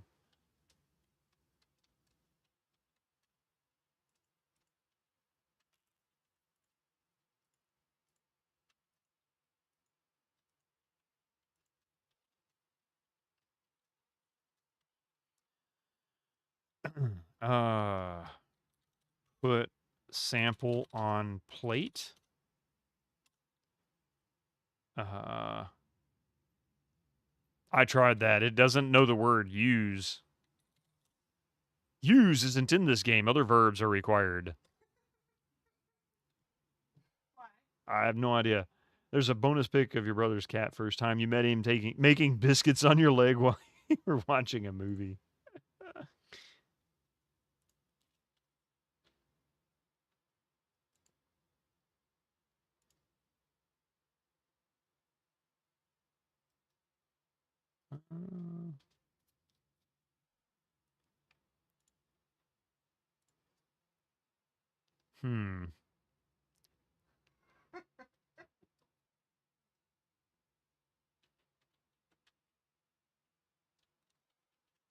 I don't know exactly how to get this to work.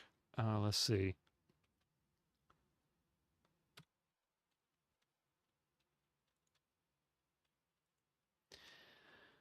Okay. Oh,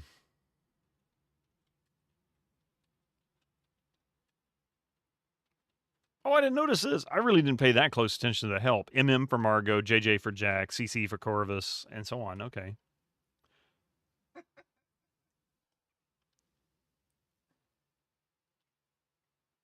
Oh, space bars for that.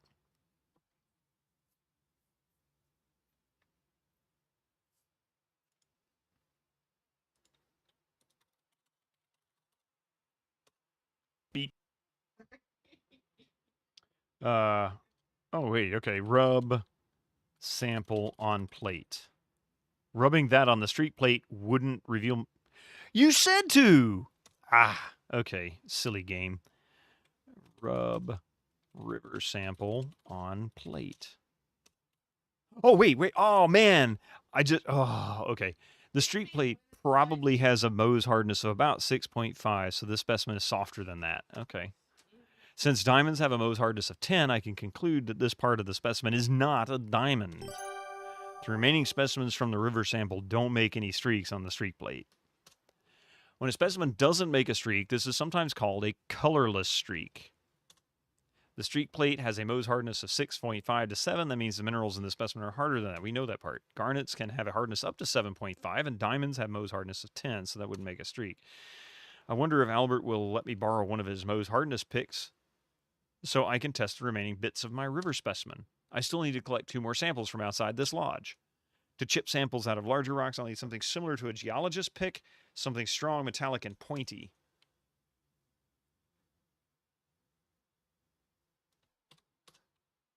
Okay. That's the map. Small shovel, a street plate. Let's see. We have all that. Let's go to the top. Okay. Kimmy Margot acquired lodge brochure, excuse me. Your street plate.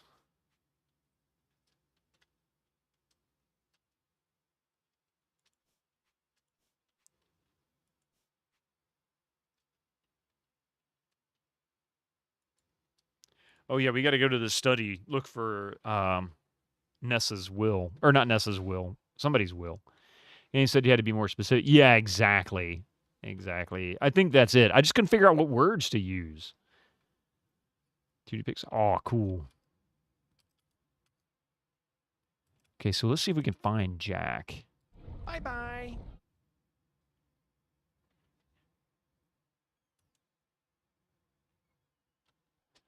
Ooh. Put glass to ear. With the help of the drinking glass, you can hear a conversation behind the study door.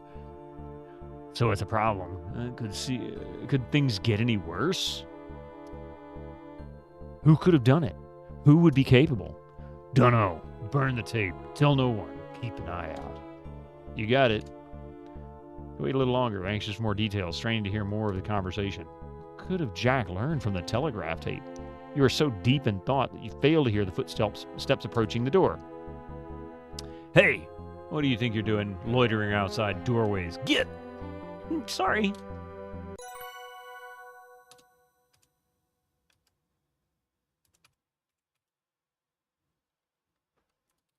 Let's see. This is Evan Richards' well-appointed study. Next to the ornately carved fireplace, there is a fine tapestry depicting the forest scene. Display of cabinet beside the fireplace, fancy desk, brass fittings, plush carpet. You surmise this room was used by Evan's father, as it doesn't seem to be to his taste. A door to the west leads outside, and a door to the east leads to the main floor hallway. But Mr. Richards is gone, so he either went out the side door, or there's another way out of this room. Shelf. Look at fireplace. The fireplace legs and header are carved with simple linear flourishes. You can imagine it provides invaluable heat during the long winter months. You see a length of telegraph tape smoldering in the fireplace. There is some powdery soot accumulating in the fireplace. Get telegraph tape. Carefully pick up the telegraph tape. Most of the telegraph tape has been consumed by fire, but you can barely make out some words. Bridge, bomb, sabotage await. Despite your careful handling of the telegraph tape, it crumbles into ash. Uh-oh. Hey, we made some... it's me. We made some progress. Get tapestry. I think I tried this, actually.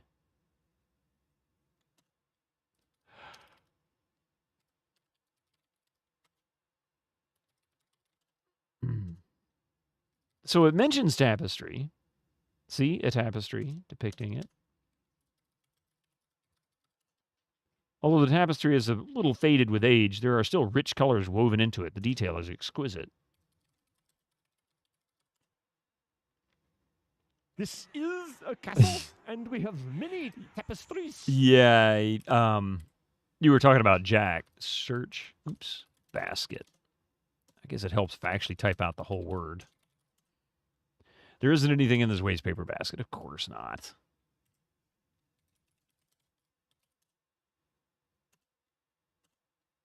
You are hammer lock. Break lock. You aren't a vandal, says who? Open cabinet. Okay, I think I tried that.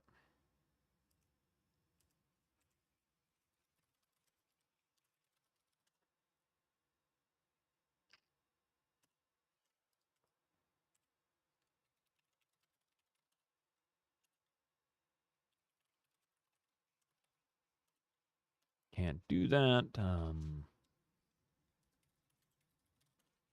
Although the moose head looks pretty impressive on the wall, you can't help but feel a twinge of sympathy for the animal. Pick lock. Yeah, hey, that's a good point. Pick nose. Pick lock. You don't know how to do that, nor is it in your character to learn. I have other ways. Of course you do. You're not a violent girl, Rosella. Yeah, exactly. Get pen. Get 2 pens. Get pens. Incoming ads for you non-subscribers. You think you're clever, eh? Twitch Prime now. Well, you can't have the pens. I love it. That's a great... Oh, check this out. All right, so if you just type get pen, but the pens look so lovely as a set, it would be a shame to separate them. Okay, you're going to be a smart aleck. Get pens, both of them. You think you're clever, eh? Well, you can't have the pens. Yeah, look, fire poker. The poker is made of wrought iron. It looks pretty sharp. Get poker. Oops. The poker might poke through your pocket and puncture your leg. Well, that's a different message than I got before. This silly ads.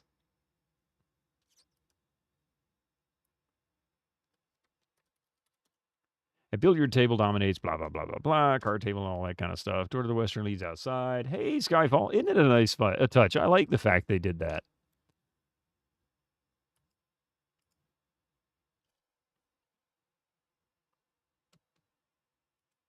Mainly looking for Jack. If I can find him and ask him about getting... Oh, wait a minute. It's a rather large closet. You see some tools, basket of old rolled up rugs, blah, blah, okay.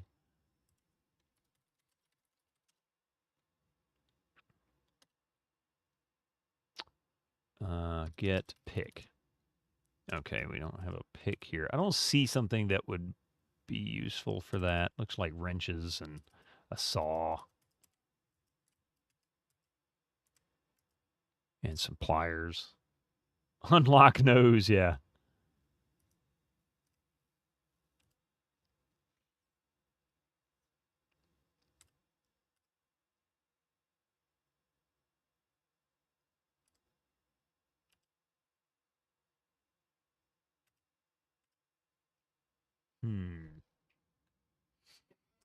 I think it's odd that there is a shelf. The only shelf in this entire hallway is a nondescript, simple shelf up against the wall, short with 3 shelves and books. Hey, Stelio. Have I found the Colonel's chicken recipe yet? Not yet. Still looking. Search shelf. Cheese little effect.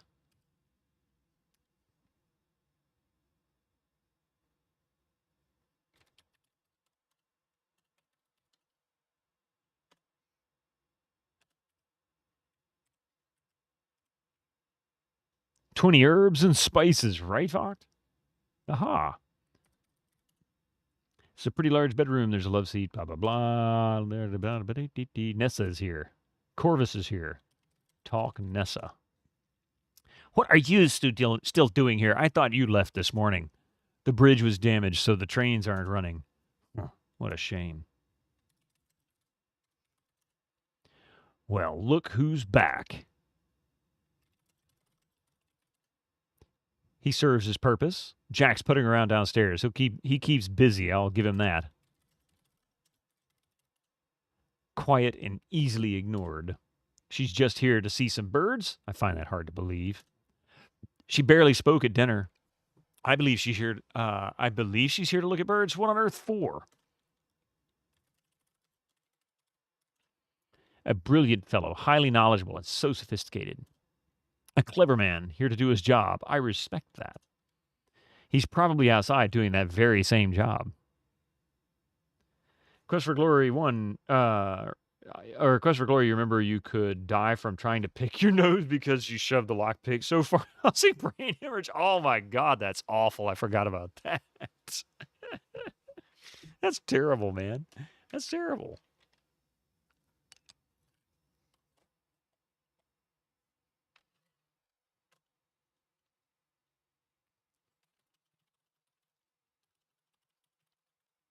I ask about Evans.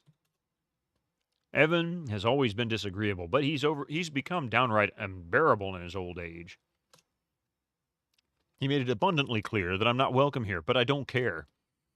This was my home, too. Don't forget. That seems more like a Death and Space Quest. Same writers. Not really the same writers, although they might have been involved. The Coles were there. You can picture Roger dying because of picking his nose, yeah. He's trying to make our stay unpleasant, but we will get what we want.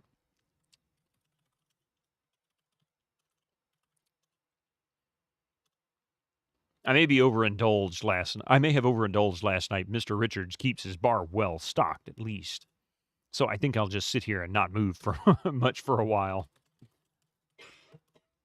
The lodge has gotten a bit too crowded for my tastes. With any luck, the lot of you will be gone soon. My client is very well equipped to pursue her claims. Why do they share a room with her lawyer, or are they just conversing? I'm not really sure if they're sharing a room or not. Really don't know. We'll be right back. The ads are about to kick in a second. And yeah, give me just a few minutes. We'll be right back.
All right, we got a few seconds left. These ads. Skyfall, yeah, Scott Murphy and Mark Crow. Yeah, so Sierra had a really tiny team in the '80s to start with. I want to say a dozen people, maybe 16 or so, to include pretty much everybody.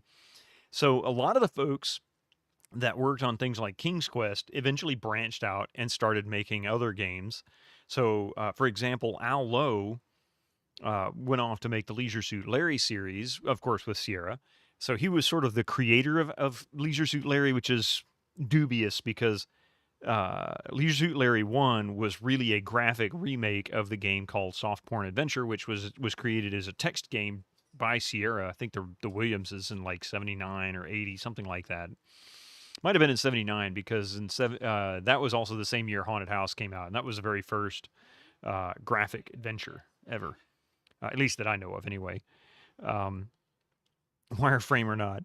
But anyway, so those guys were working on other stuff too. I just don't know who all was working on what. I don't know if all of them were working on these projects or if they were working on different projects simultaneously or what. It's a little weird. And Woolsole, you said, why did she share a room with her lawyer? I don't know. Maybe they get a thing. Izzy's, how you doing this evening?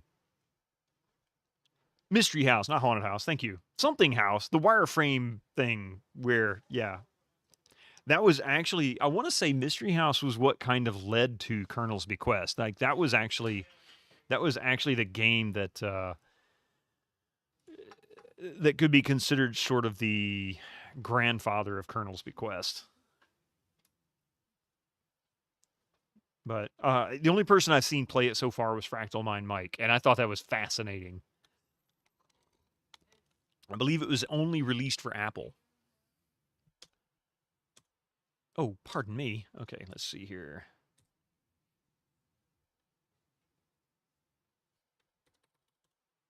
A small bedroom, humbly furnished. Albert insisted on getting a room to himself despite his large size. Simpler makes this pitcher and drinking glass on this. Okay.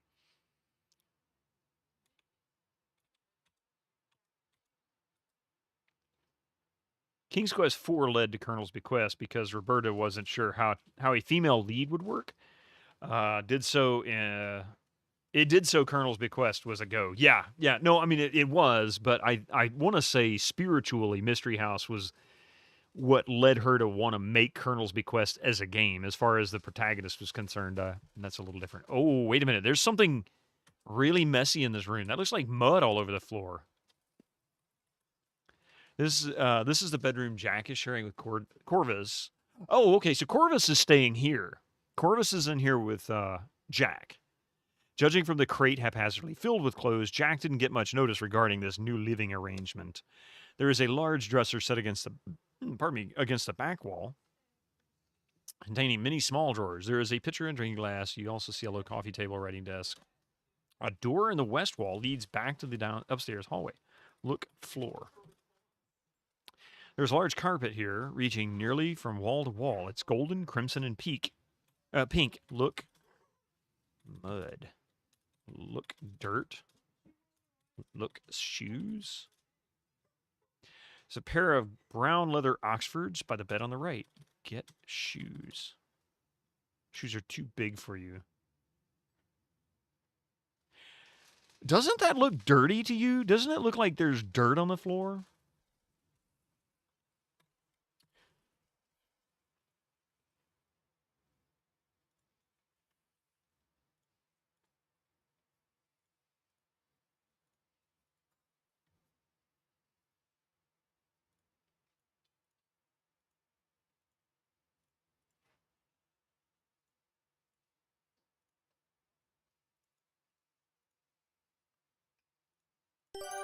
Oh, wait. I should have done this earlier. I didn't. Looks the same near both beds. Yeah, it does look like something by the shoes. That's what I was thinking.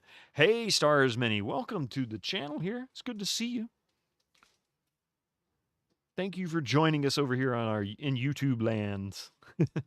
As expected, the rock salt is composed of irregularly shaped crystals, but are generally cubic in shape. They are whitish to colorless. Some of the crystals appear irregularly shaped, more octahedral than cubic, but salt is fairly brittle and is water soluble, so they can be just about any shape. The label sports a skull and crossbones. Thanks to your loop, you can read danger contains arsenic. Do not eat. Who would eat a flypaper strip? That's just wrong. The words F.A. Allen, Monmouth, Illinois, I don't know what that is, ILL, are stamped into the duck call.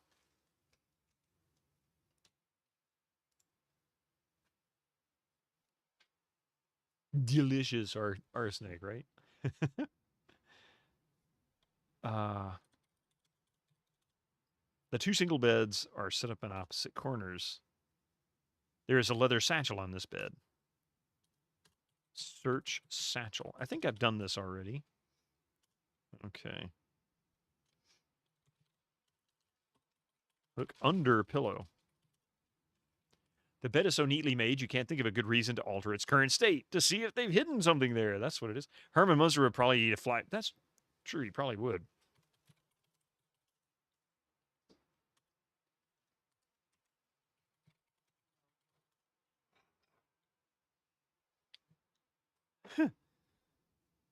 After searching through all the drawers, you find moth-eaten socks, loose buttons, single shoelaces, and other assorted bric-a-brac.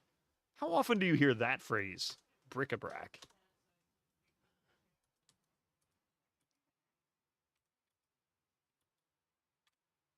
So this is Kimmy and this is our room here. Pair of twin beds, blah, blah, blah. Okay.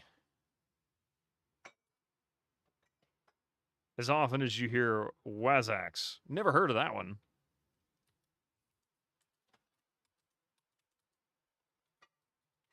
Search wardrobe.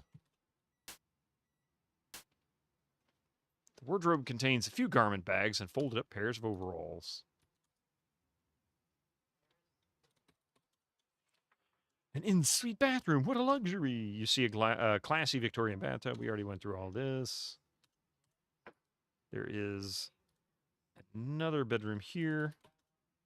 Yeah, the boudoir transports you to Fin de Sicile of Paris. It's shiny, opulent, perhaps slightly tacky, and very, very pink. A mirrored vanity is the focal point of the room. Exotic perfumes hover in intensely localized clouds that you can almost see. Every movement stirs air currents that bring new scents to your nose. Doorway to the south leads to a walk-in closet, and a doorway to the north leads back to the master bedroom. Powder compact is on the vanity. Margot is here.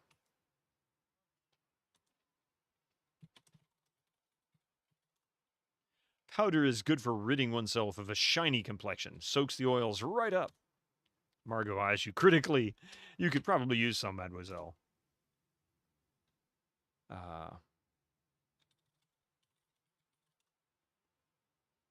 Margot, may I borrow this tin of powder? You are welcome to it. Use the powder as long as you are here. Thanks, Margot. Well, that was easy enough. I mean, I don't think she was being rude. I think she was being honest. Maybe a little too honest. Bordering on rude. Ask about Evan. Oh, mon cher, he is under so much stress right now. If only there was some way I could improve his mood. Ah, yes, I've just thought of something, but never mind about that. Ask about Nessa. A sour old woman. Ask about Corvus. If he is a friend of Nessa's, I do not want anything to do with him. Of course not.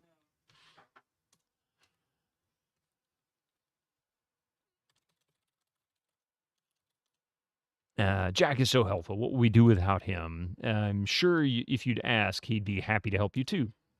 Sure. He seems very serious, yes? Not very French. Or not very friendly either.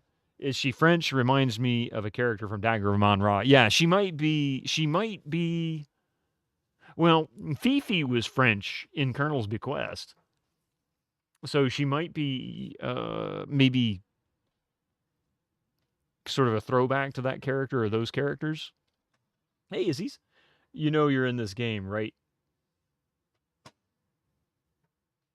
Right, the chef. What that? You know you're in this game, right? Oh, the chef. You mean Jack? Yeah, it does. That's like, wait a minute. She might be. Yeah, she could be Cajun. Although Cajun French accent is way different. It took me a second. Yeah, Echo mentioned it earlier, but I can see where people would get that. I had nothing to do with the game, so if it's pure coincidence.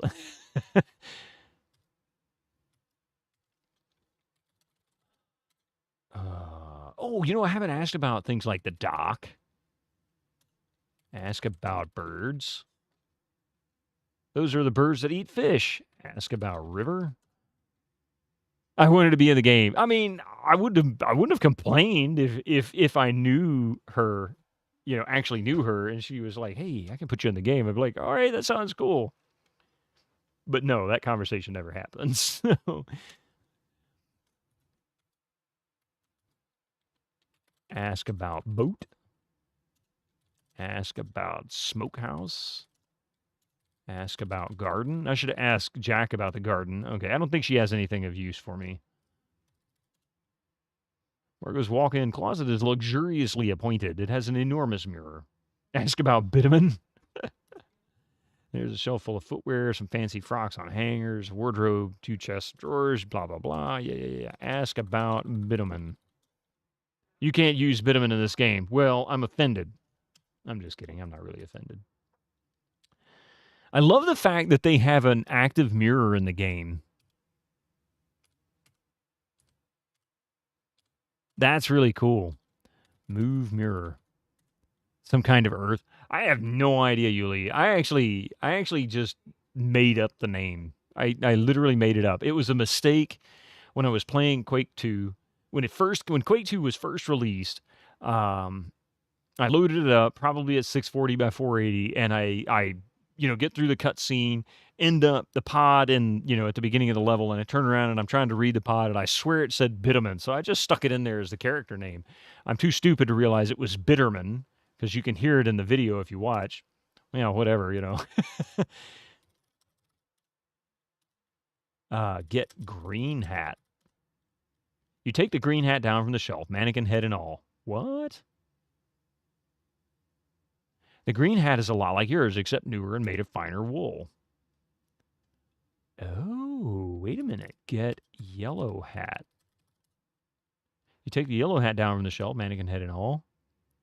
Yeah, Bitterman, Grunt, Hossman, Damia, Hunter. Wait, no, that's Quake 3. Really rumming it in to games like Cyberpunk, right? Oh, isn't bitumen? Bitumen. Gotcha. Yeah.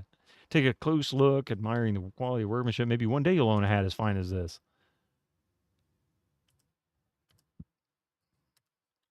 Get blue hat.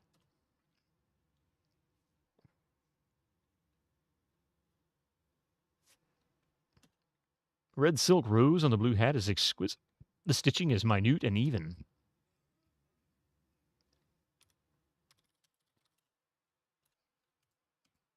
Get teal hat. I guess that's it. Okay, good. Oh, you mix things up. Bitumen is basically petroleum tar for paving roads. Oh, yeah. I knew I'd heard the word. I didn't know what it meant. Bright teal color of this hat isn't faded in the slightest. The underside of the brim is the same gorgeous hue. Get red bag. Look bag. There are a couple of lovely purses under the dresses. They are practically works of art. Search purse. When Margot stores her purses, it appears she empties them of their contents. Search dress. Okay. Get shoes. Search shoes. Oh, okay. The shoes are all size 5. I think we already figured that out. My shoes are usually half a size smaller than my boots to leave room for thicker socks. Yeah.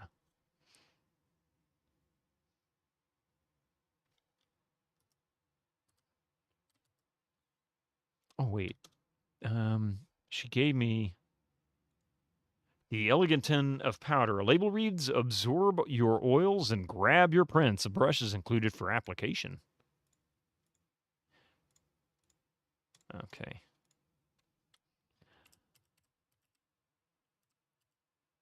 I think I gotta go back downstairs, see if I can find Jack. Oh, wait, let's see what's open door. I suppose at some point, some event will happen that we can witness either from here or will happen on the front porch and we can witness from below. Like in Colonel's Bequest, there was a lot of events that were timed. So as you wandered around in the game, if you happen to get to a certain point at a certain time, you might see a meeting. That actually happened quite frequently in the front yard. I always had a hard time figuring out the timing for that.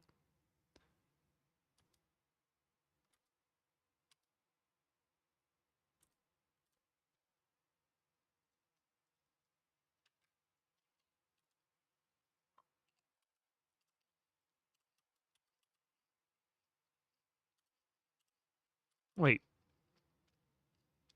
Oh, thought I saw something.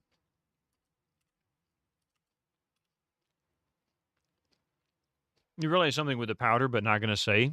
You want to see it figured out. Okay. Now, hang on a second. Now you got me wondering.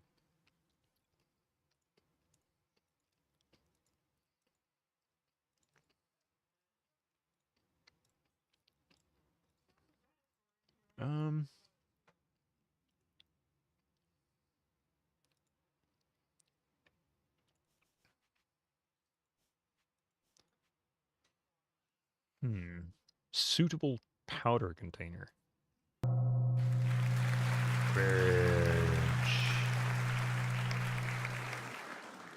Ray7238 just subscribed with Prime. I see we have the Canadian variant of Lorabo. Thank you for the 21 months, man. 22 months. I apologize. Yeah. Yeah. The Canadian equivalent of Lorabo.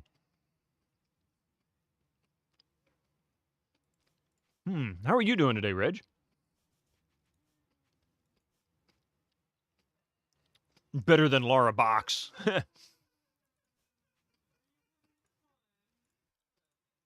All right. Maybe I can dust for fingerprints. I don't know.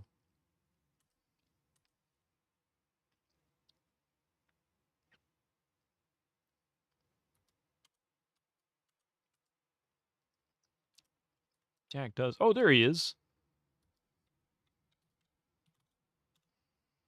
Oh, let's see. Look. Yeah, we already did this. Ask about pick. I can't remember where I left it. A shame, because I can't chip off bits of ice for drinks. Oh, so we need to find an ice pick. Okay. It is. Oh, you meant to type Larabeau. Yeah, I enjoyed Larabeau for the campiness, but it was definitely not a worthy sequel to Colonel's Bequest. It really wasn't. Ask about Evan. He's my boss, so do as he says. Ask about Nessa. Nessa's got a jewelry box in her room. I dust around it. She's pretty protective. What a way to... That's what you were thinking about, because it reminds you of those detective shows and true crime using powder to lift fingerprints. Yeah, you know what? Wolfsoul, you might be onto something. Because we have this adhesive plaster tape. And then we have the fingerprint, or the dust. I bet you're right. I bet we can fingerprint. We can do some fingerprinting. Loom. Offer Tim's Horton coffee. You mean the latest masterpiece of fantasy storytelling from Lucasfilm's Brian Moriarty? Why, it's an extraordinary adventure with an interface of magic. Stunning, high-resolution 3D landscapes, sophisticated score and musical effects, not to mention the detailed animation and special effects, elegant point-and-click control of characters, objects, and magic spells. Beat the rush! The rush! Go out and buy loom today! Yeah. Having the best day of the year, you elected to do some single tasking instead of the multitasking most of us here usually do, and it definitely helped reach a new personal best on the Capcom Arcade second stadium version of Sun of 310,000 points, obliterating last night's personal best of 230K. Yeah, I'd say that obliterated by 80 grand. You definitely do not associate the word pick with ice pick or ice pick like tools. Yeah, I was thinking like a small like mineral pick, basically a hammer with a pointy tip. Beat the rush, yes. Typing in one chat. See, look at it like this, Winter Slice. I can type in one chat and it'll go to both. And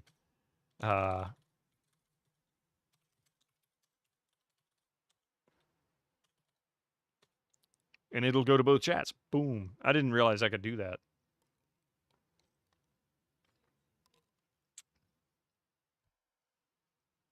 Isn't that cool?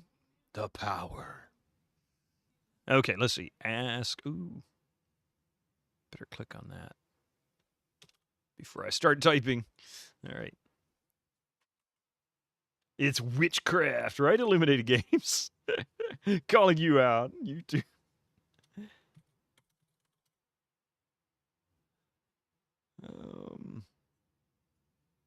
Let's see. Corvus. Corvus and Nessa haven't been down this morning. I think they're still feeling the effects of all the booze they drank last night.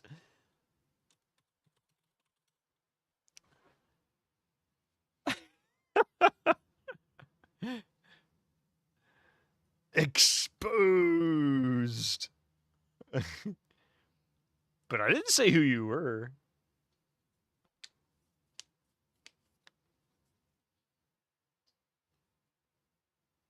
Let's see. Ask about Albert. He's got a job to do. So do I. I haven't had a chance to chat with him much. Ask about River. Ask about Bridge. There's been an accident. Bridge got damaged, so the train's not running. Looks like you're stuck here for a while.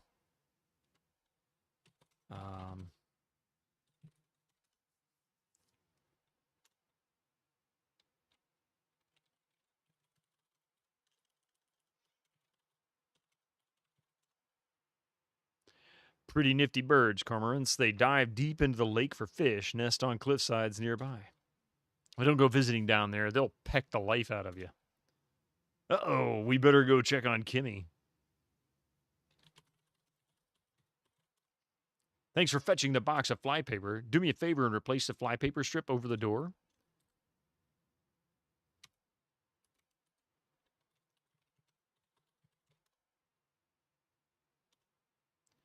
And you neither want or nor need the fly-covered sticky paper.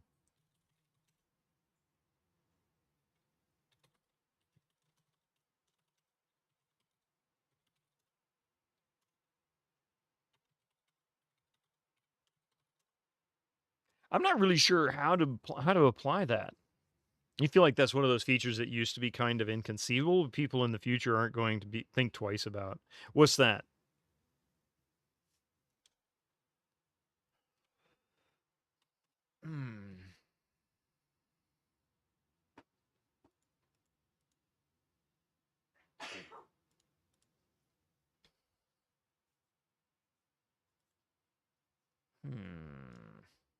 It's a roll of zinc.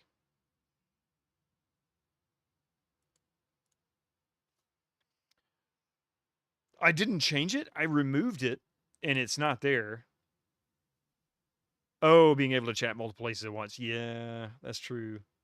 Hey, how's it going? Retro Gaming Denmark. Welcome in. Tape something close to or together. Yeah, let's see. Put tape on nail. Put adhesive on nail. I don't know if that's a nail or a hook.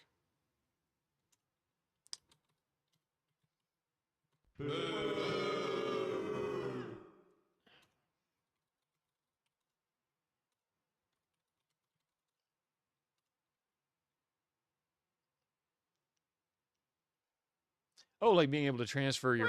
Yeah. That's right, you stupid son of a bitch! Hey, Steve Malowski. How you doing? Actually, I kind of do need a hint. I don't know exactly how to get this stupid thing to stick on the wall.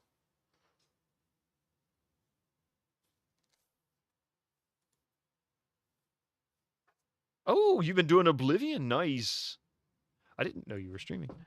Yeah, I learned something funny today. I use super glue. Yeah, there we go. I never really realized how small Oblivion was on disk. It's only a little over 5 gigabytes. Might actually expand out to 6 or 7, but I just thought it was bigger. I got 2 DVDs in that box, and I'm like, what? Remember when the best you could do was put your crap on a floppy and hope that the place you were going to had a device that could read it? And most people that I knew back then had a floppy drive somewhere. I mean, I even still have a floppy drive. How crazy is that? Let's see. I don't know what to do with, or I take it back. I know what to do. I don't know how to do it. How about,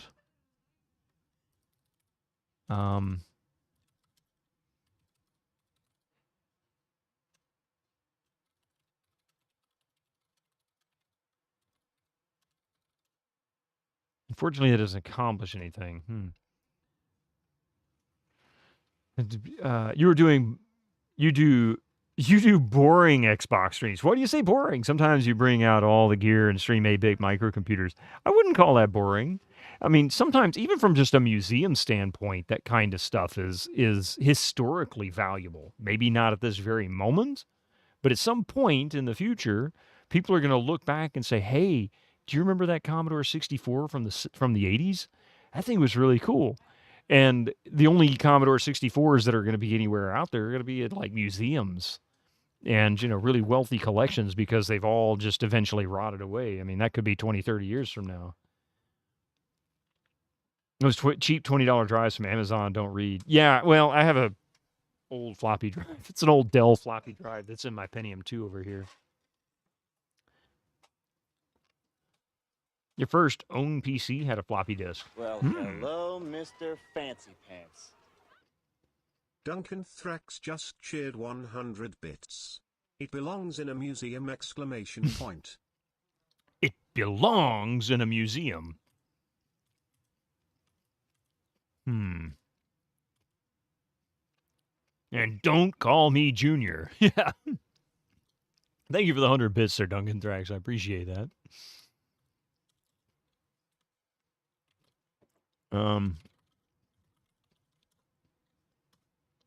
Do me a favor and replace the flypaper strip over by the door. Put adhesive by door. Put adhesive door. I don't know. How is this? Is this really right? I'm just guessing about the adhesive. I really don't know. But I can see how this might pass as flypaper. There's those really good new floppy drives that can do low-level reads for archiving. You forget what brand model they are. You just know that people like Macaw use them to do dumps. Them's expensive. I've never heard of those. Where would you find those?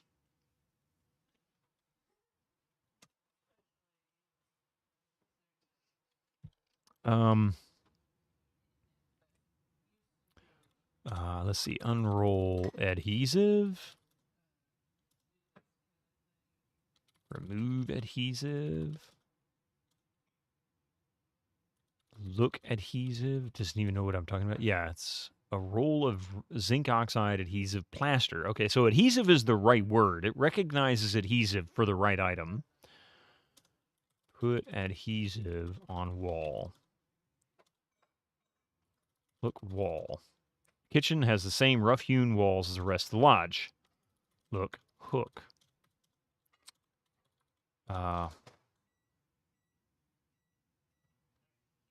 It's Canadian wording.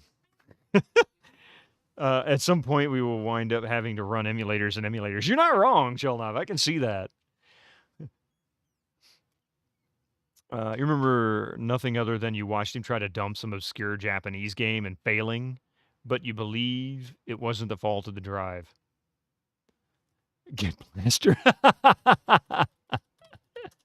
The problem is, Hummicker, that two of the characters did get plastered, and they won't leave their room because of it.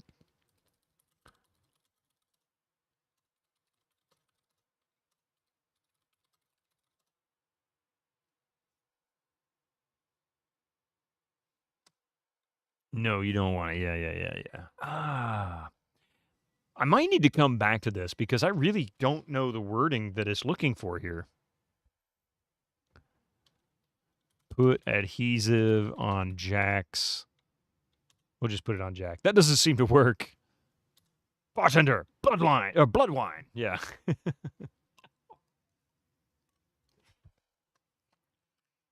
Yeah, I think they might have had some Romulan ale. Mystic, can I help you, buddy? Is there something on your mind, little furry butt? Hi, Mystic. Okay, we'll let him wander and investigate. He has to do that. It's a cat's prerogative. Want a hint? That's right, you stupid son of a bitch! Jelly beans. Mm-hmm. Here, have some. What's on the stove? I can pick up the.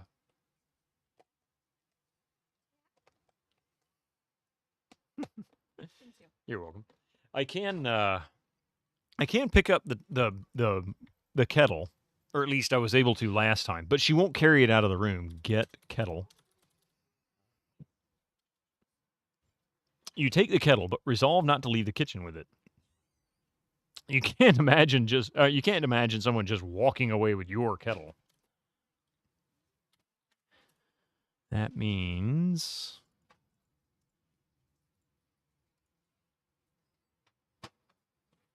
okay. Yeah, we don't really need to do that. Probably enjoy that Gowron emote too much. That's all right. A lot of people like Gowron's emotes. I mean, everybody that's even so much as thought about the game Klingon has a Gowron emote, and a handful that don't play it have them as well, because that's where most of them came from. That one came from our playthrough of Klingon, in fact. I just saw that. I went, oh, that looks like a great, like, arg kind of an emote. So enjoy it and have fun with it. Use it in every channel that you play. Yeah, Majitai, surprise attack. Nice tail. He's such a fluffy little thing, isn't he? Oh, thank you for the big lick emote there, Duncan Thrax. And the big lick. That's a mighty big lick. Holy crap! Geneva! How you doing, Gene? Welcome in, Raiders. So many people. Glums, it's good to see you. It's been a little while. Jamie Gillis, good to see you there. 68, I missed something. 66, pardon me, Moms. Oole, I like that name. Shinpa. Welcome in. Geneva, what were you playing today, huh?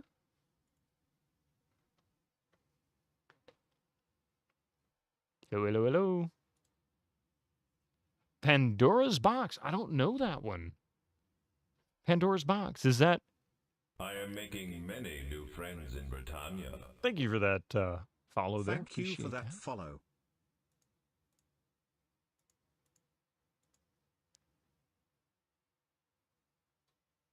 Puzzle game designed by... Oh, really? Oh! Okay, I think I have heard of that. I think I've only heard of it, and only briefly. Very relaxing and good visuals. Yeah. That's really awesome. Great soundtrack. Nice. That's cool. So you obviously enjoyed it. That's good to hear. Well, thank you very much for the raid, Geneva. I hope it was a good. I hope it was a good stream. I hope you had a fun time. Obviously, it sounds like the game was good, and I hope everybody else enjoyed the stream as well. For those who are new to my channel, my name is Bitterman, and we generally play really old games. In this case, we're playing a really new game that looks like a really old game. So yeah, this is called The Crimson Diamond. It came out a week ago this past Thursday. It is currently available on Steam. And it is amazing. It is a throwback to Colonel's Bequest and other Sierra titles from the late 80s, the end of the text parsing era, before we really got into the point-and-click adventures. And yeah, it's very true to form, but it also includes some modern amenities. For example, oops, that's not what I meant to do. I meant to do it here. Because it is a text parser. You do have a mouse, by the way, but you don't have to use it.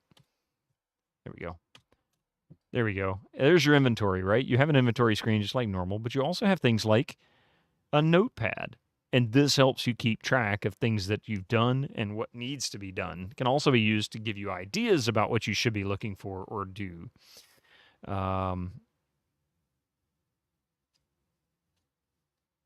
And yeah, anyway, so we're working our way through this. This is fantastic. If you like any kind of like text parsers or anything like that, this is definitely the game to get.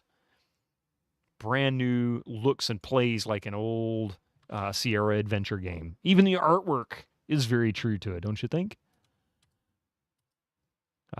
But yeah, on Tuesdays, you'll catch me streaming usually Sierra or LucasArts games. In this case, we're kind of deviating a little bit from that. And as Jelna put it last Tuesday, Sierra adjacent. And we did sort of a LucasArts adjacent, not LucasArts, another Sierra adjacent game, which was Half-Life, because that was actually published by Sierra, but not developed by Sierra. It was developed by Valve, of course. But in any case, yeah, so that's Tuesdays. On Friday, we're actually playing Tex Murphy, Pandora Directive, which is another great mystery game, until I run into bugs, in which case I'm sitting there pulling my hair out. Oh, wait, too late. And right now, I'm stuck trying to put flypaper on the wall. See this little thing right here?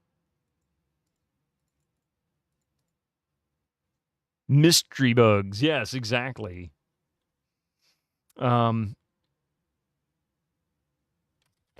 adhesive. Maybe that's what it is. Maybe I'm trying to be too specific. Unfortunately, that doesn't accomplish anything. Pin adhesive. Replace flypaper.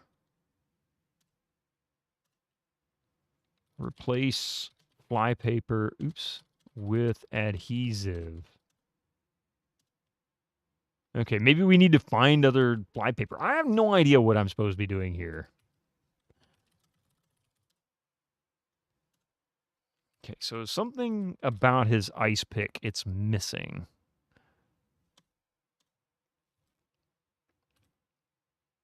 Oh, it's Evan.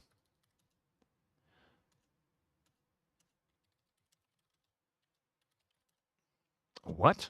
Ask about Jack. Don't know, he's around. Busy guy. Ask about Nessa. She's probably in the bar, drinking all my good spirits.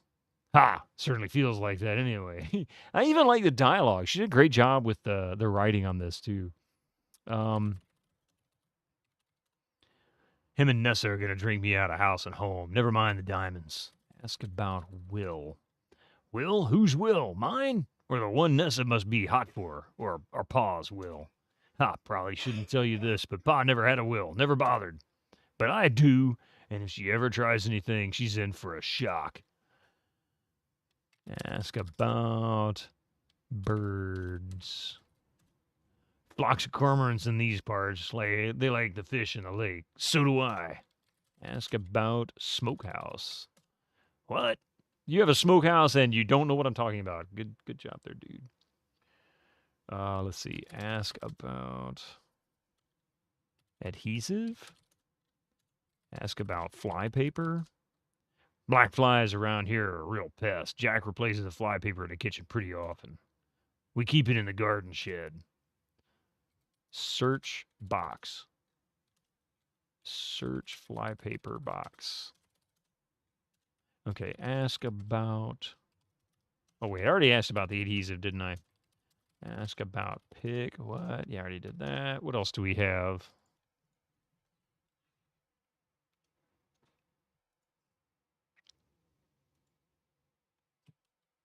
Ask about duck. Oh, wait. Blow duck call. You put the duck call to your lips and blow.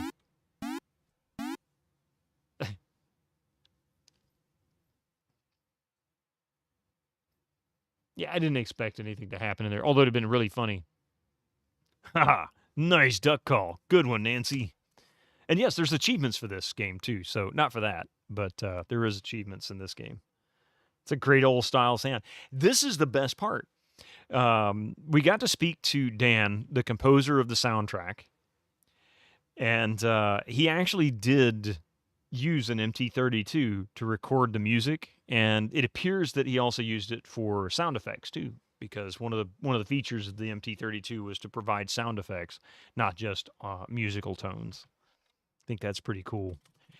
Ask about Kimmy. Back, eh? This day just keeps getting better, doesn't it? Ask about Albert. The sooner that one's gone, the better. Ask about Diamond.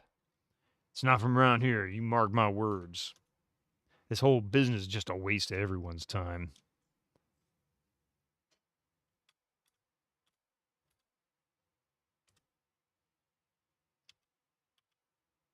Wait, is there...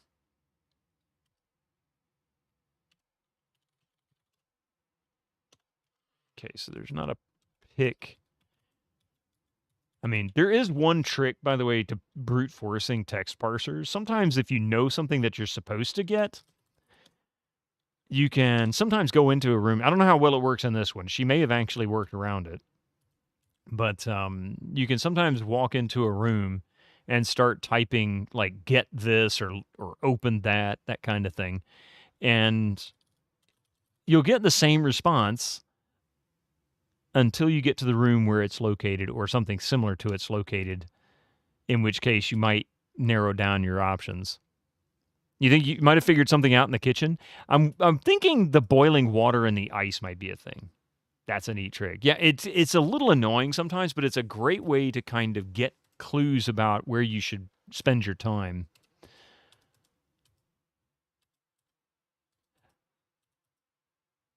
Let's see.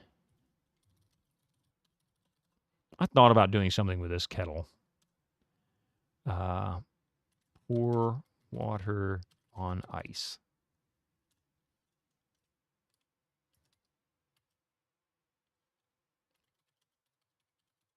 Of course, evil game developers put, you'll have to get closer as the default answer. Exactly. But even still, it'll sometimes work because and what I've found, like with Sierra games, a lot of times I'll walk into an area and I'll be like, I know there's got to be a trapdoor around here, like some kind of a secret entrance. And I can't figure out where it's located. And I'll walk in and be like, open door, open secret. And every room I'll go into, it'll be like, you need to get closer. You need to get closer. Give you that default, right? And then all of a sudden you walk into a room and you type open trapdoor and it'll say, or open secret, and it'll say something like, you don't see it here. Like suddenly the message changes. And so instead of saying you'll have to get closer, yeah, anyway, if you try it, you'll see what I mean. And it doesn't always work. Not always. But it is a good way to try it. Yeah. Let's see. Pour water on ice. You eagerly pour some hot water into the ice block. Oh. I wonder if that is the pick in there. A wooden handle. Okay, I see. Get pick. There we go. After a few tugs, you are able to pull the wooden handle out of the ice block. The rest of the tool is pointy and made of metal. Hooray! It looks like I've found an ice pick. Jack must have left the ice pick on top of the ice block, and when the ice melted, it refroze. It gradually got swallowed up. There we go. Thank you, Wolf Soul, for telling me to go back and do that. I actually had considered doing that and forgot to even try it. There is something in the ice. Looks like a blade. Waited to post this till after it was melted. Yeah, I didn't notice that. I did not notice that. So, good call. You don't see anything exceptional about the ice pick, but it would make a fine pick for your field work. Okay, so we know we can use that. In fact, I'm going to save.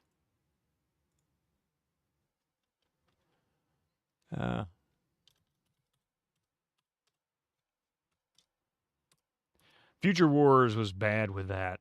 It was both finicky about positioning and had no pathfinding whatsoever. Infuriating, God.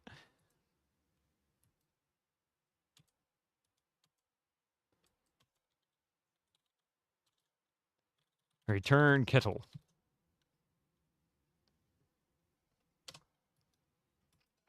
You're off to bed, Wolf's Hole. No problem. Bed got called to come in earlier to work tomorrow, so can't watch full stream. I understand. I'm sorry, I got hiccups. Yeah, we got about an hour and 10 minutes myself. So. All right. Ask about pick. Let's see what he says now that I have the pick. Say, Jack, this ice pick would really come in handy in my field work. May I borrow it? I'm glad I asked him. It sounds like I needed to do this. The ice pick could help me obtain some samples.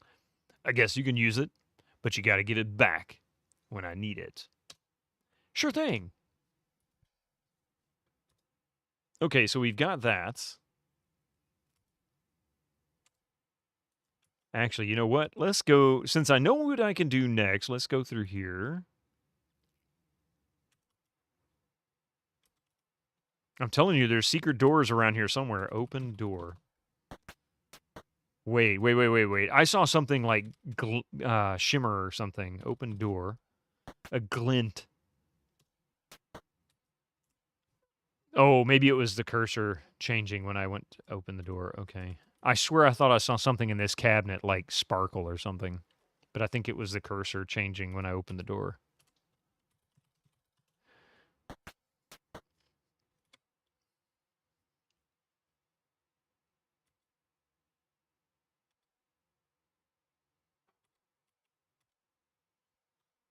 Get sample. Do you mind, miss? I'm busy here and cannot be disturbed. Oh, sorry. How can I make Albert leave so I can get a sample of the boulder? How do I usually annoy people? Even there is even a moose head, yeah, in the game. That used to be a joke in the Sierra games, and they would put them in almost every game. Yep. Yeah, I keep wondering if that was one of those little Easter eggs. She's got so many little Easter eggs in this, including some of the deaths, like the psycho. Well, I don't want to give any secrets, but there's all kinds of. Shut up, Poirot. Just tell him he's French. Let's see. We could put some makeup on him. I'm sure he'd really appreciate that. Could tie him up and drag him away.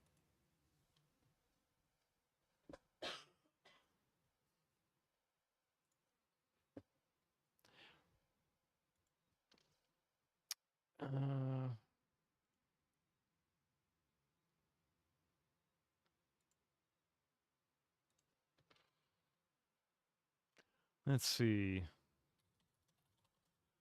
Tell about river sample. Tell about rock salt. Tell about telegraph.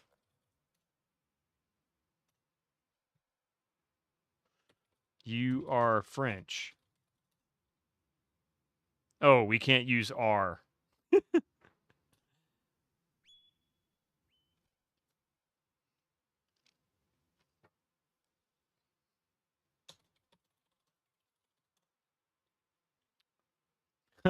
Please, Miss Maple, I do not need a neophyte interfering with my work. Ask about monocle. I think I misspelled that, but I'm not sure. Ask. You. You is French. Does that work? Oh, we can't use French in this game. Sorry, only English. Let's see.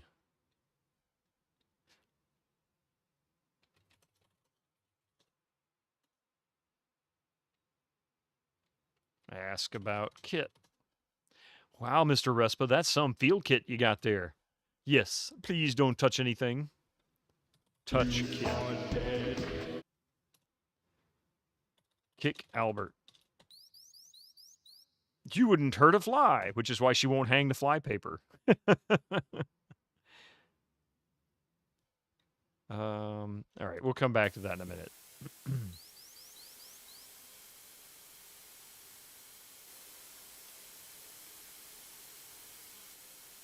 Get sample. Don't disturb the cormorants. Oh, I'm sorry. What? Nobody's gonna let me get samples of stuff? Jeez, you people are such, like, sticks in the mud.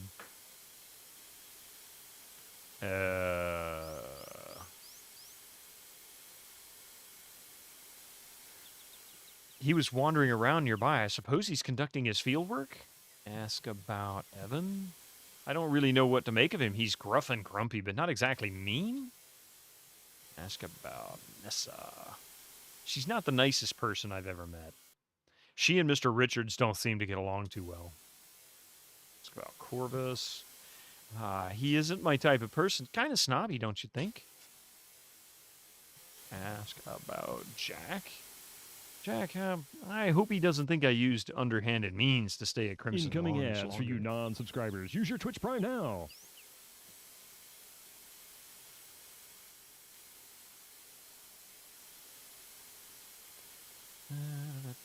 Let's see. Ask about...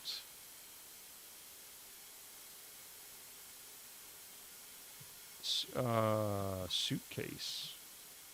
My suitcase was my mother's when she came to Canada. It's a bit worse for wear, but I love it. Search suitcase. Kiss Kimmy. No thanks. Grab her stuff and throw it in the river. That'll clear her out real quick. I can do the same thing to Albert.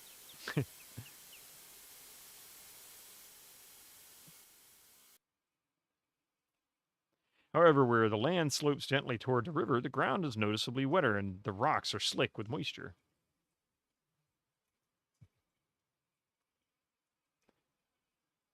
It wouldn't be safe to get too close. Yeah, we already got a sample. Okay, she's going to go back there, yeah.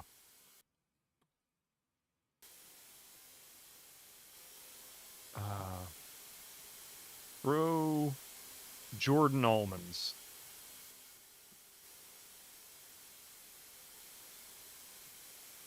Give Jordan almonds to Kimmy. Sure, never know when I'll need a snack. You give Kimmy a few of your Jordan almonds. It worked in Quest for Glory, if you remember. Oh, you mean like throwing rocks and stuff? Oh, wait. Throw a rock at the nest. Maybe there's jewelry in it. Hey, that's a good point. Yeah. You have very deep pockets. Thanks. Okay. Throw I am making many Jordan new friends in almond. Britannia. Hey, thank you very much for that follow. I appreciate for that follow.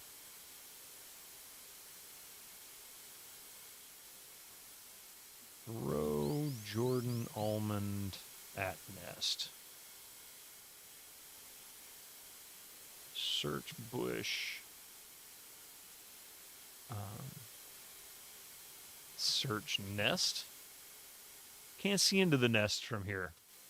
Climb cliff. You lack the training and inclination. Climb waterfall. Unfortunately, that doesn't accomplish anything. Hey, Vervain! Vervain.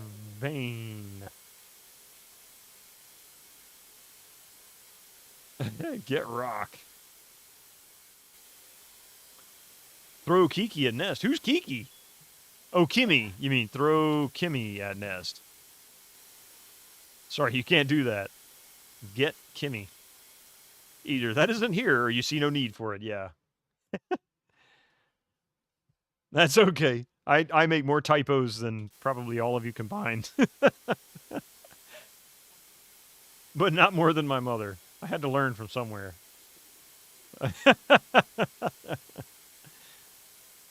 You love this game. You hadn't thought about Jordan almonds more in your entire life. I don't like Jordan almonds. My mother would eat them. Like, we would go to the movies when I was a kid, and she would get those quite frequently. But I never liked them. And so seeing them in this game, it just makes me wonder, because they're kind of an obscure candy, really. I mean, it's not like you see that very often. And there's a kitty cat on the desk. Throw Timbits. Give powder. Oops.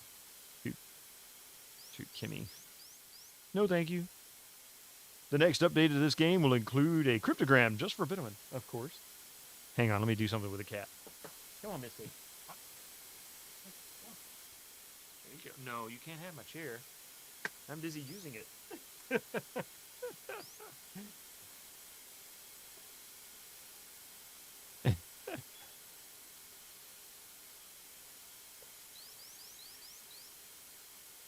Oh, thank you for the bits. Thank you for the 30 bits. Oh, no, ads are starting in like 40 seconds. Crap. Let's see. Look cracked.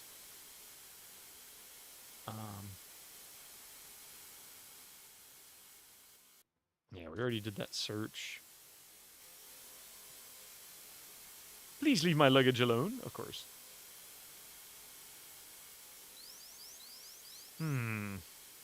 Now that is a big bee.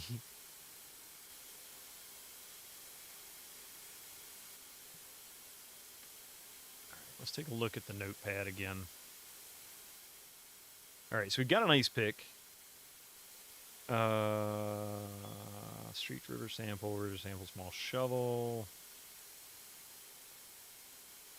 Evan tried to bribe... Oh, yeah. Okay, so we can actually do this. Nessa wants to search for Evan's will in the study. Evan tried to bribe Albert to report no diamonds in Crimson.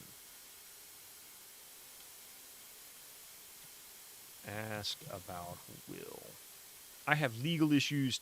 I leave legal issues to the experts. Maybe you should speak to the lawyer about that. Oh, hey, you know, that's a good point.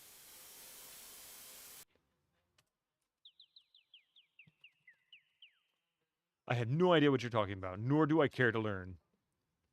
Give Jordan almonds to Albert. Would you like some Jordan almonds? Oh, well, all right. Maybe a few.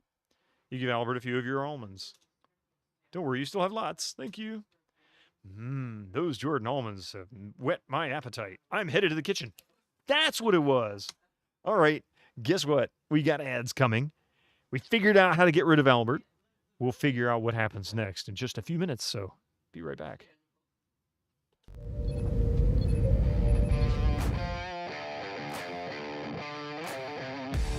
Incoming ads for you non-subscribers. Use your Twitch Prime now. Bollocks! Bollocks! Bollocks! Bollocks! Oh, fucking...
All right.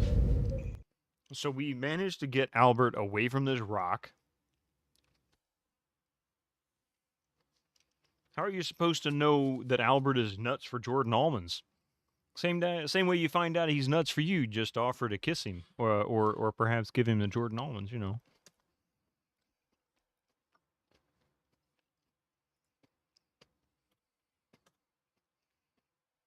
Do not touch my things, Miss Maple. Of course not.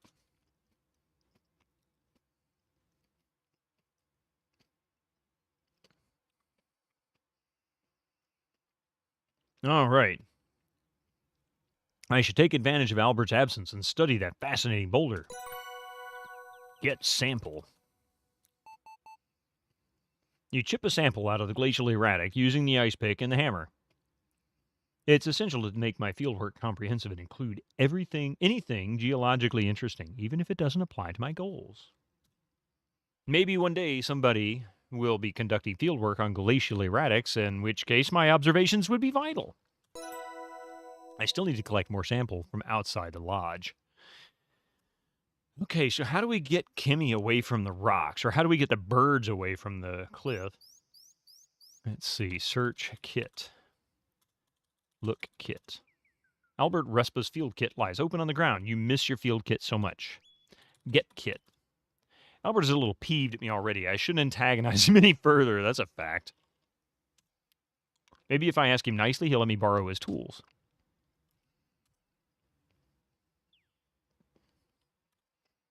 Okay, so we have a sample. Closely examining the glacial sample with loop, you can definitively conclude that it is granite. You show me, you shout, "Oh my God, you killed Kenny!" That should scare him. That's a good one. Boy, I'm going to start saying words I've never even said before, much less read. This sample has a phaneritic texture. That means the crystals that make up this boulder can be seen by the naked eye. This particular specimen is composed mostly of quartz and some feldspar, which is typical. Okay.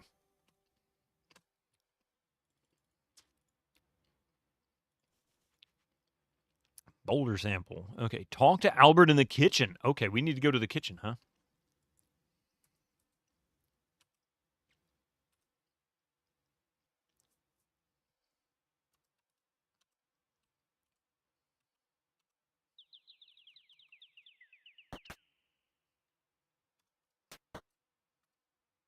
Okay. Oh, wait. I got an idea. Clock appears to be broken, but it's a lovely piece nonetheless. Open clock. Search clock. Get clock.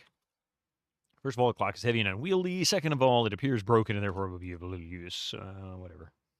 Hey, Albert. Want some, Oh my God, Stalio. That's awful. Let's see. What is it said? Just talk to Albert in the kitchen. Okay. Ask about Boulder. I do not wish to discuss that with you. Ask about food. You are too curious. Ask about... what are we talking to him about? Albert says he left his kit out there. He only came in for a quick snack. Say, Mr. Respa, may I borrow a tool or two from your kit? I promise to put them right back once I'm done with them. Certainly not. I've had enough of a break. I'm returning back to work now. Albert abruptly turns on his heel and makes for the door. Gagging with a fly tape. Oh my God, that's awful. Albert is gone for a while. You're about to leave the kitchen when you hear his heavy footsteps once more. My field kit's gone. Did you do this, Jack? I'm surprised you didn't accuse Maple. No, I surely did not. Where is it? Mr. Richards will hear of this. Oops. Who knows? Could be a bear carried it off. You can't go leaving stuff outside unattended. I don't think Mr. Richards cares much about your problems. Why don't you just sit tight until the bridge is repaired? then you can get out of here and never come back. My superiors will send me a replacement kit. Take me to the train station immediately. I can't. Car's broken? The bridge was broken before. Now the car's broken? Darndest thing. Put it in the carriage house and part broke right off. I haven't got a replacement. Nathan's got a car and spare parts, only he's not around. You know? So please, go make yourself a drink and enjoy some of our northern hospitality. Albert glares, but says nothing. Worst camping trip ever, right? I still need to collect one more sample from outside the lodge.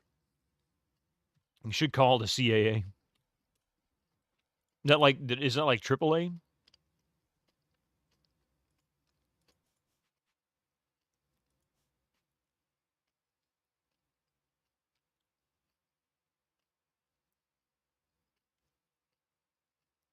Oh, gotcha. Okay. What have I missed? Oh, I forgot. Type the word review. I still need to collect one more sample from outside the lodge. Okay, so that's really all it is. Got to figure out how to get Kimmy, get Kimmy away from there. CAA. Oh, should I say CAA? Yeah, I got you now.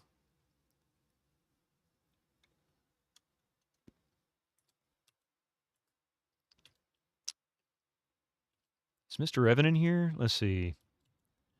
Ask about bribe. What? So we know Evan tried to bribe. I guess maybe it's not really what we're trying to do. Maybe we can go back upstairs, talk to Nessa. You spend way too much time in Canada. Aren't you from Canada or am I confusing? Is this Nessa? No. Is she upstairs? Ah, there they are. Ask about Will. I'm the elder child. By rights, this place should belong to me. I'll find our father's will, no matter how hard Evan tries to get in my way. No, the UK originally moved to Canada. Oh, okay. Well, after 18 years, I'd say you pretty much established yourself as Canadian to a certain level. I've never even been to Canada. I've been to England. I've never been outside of the country for any other place other than that. But that's none of your business. Then why are you telling me about it? Mrs. Crab hired me to help her deal with the legal implications of this situation. You got your citizenship this year? Wow! Only took 18 years. We will determine who truly inherits this land, will or no.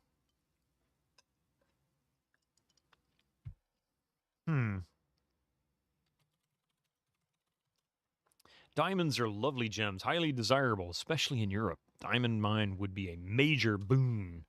Diamonds have no inherent worth, Diamonds have no inherent worth, but are priced as the market demands, and there is high demand among the wealthy. Been putting it off for 15 years. After a while. I mean, what is the path, if I'm not being too intrusive, what is the path to citizenship?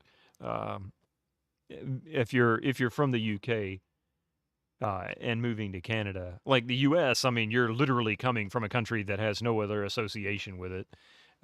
But I know the UK and Canada, of course. So that has been a question I've always had, and I've never been able to really understand. In fact, I should have asked this with a coworker because he's dual citizen UK. Actually, he's got 3 citizenships. He's dual citizen UK and UK, or Canadian and UK. You have to have your PR card for 5 years plus. Oh, okay. I guess that's not too terrible. Let's see. I mean, it's still a long time, but. Oh, Mystic, did you knock your ball underneath the couch again?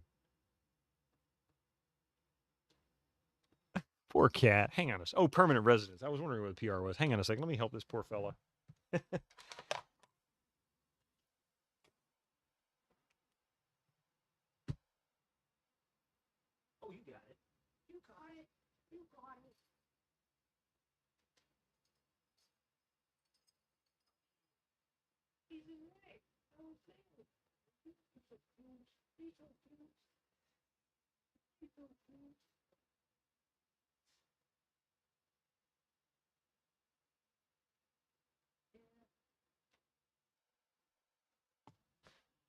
He managed to recover it on his own. He's so funny. He'll get these little here, actually I'll show you one.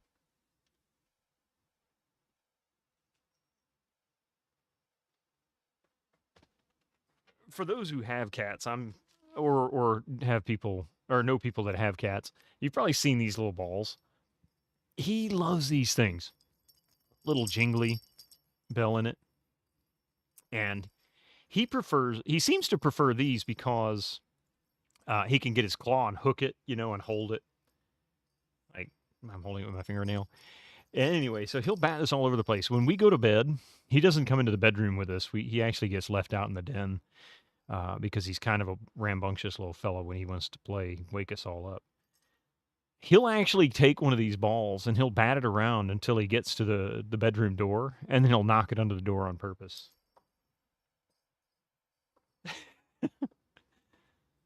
Card is good for 5 years. It's $50 every time. You bit the bullet, decided this year you was just going to get your citizenship. It doesn't impact your UK citizenship, right? I mean, you still remain a UK citizen. So it just kind of makes sense to do it, if that's true. Like, why not? You already been there so long, right? Let me in right meow. That's almost literally what he's doing. All right, what are we looking for here? Oh,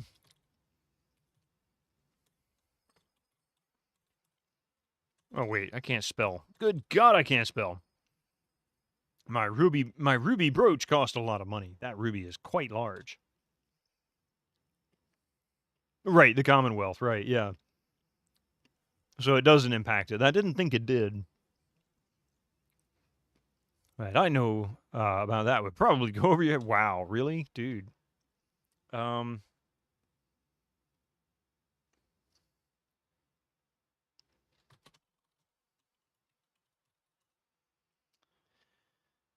A brilliant fellow, highly knowledgeable and so sophisticated. A clever man here is to do his job. I respect that. He's probably outside doing that very same job. Ask about Kit. Do I look like a doctor to you? Why are you asking me about such things?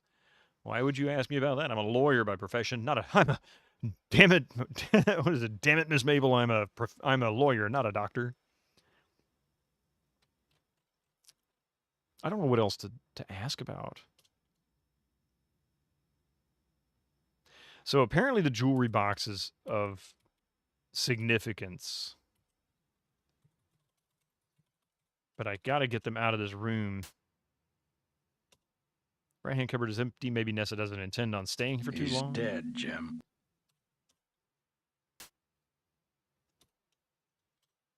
Wait. What's that? Oh, okay.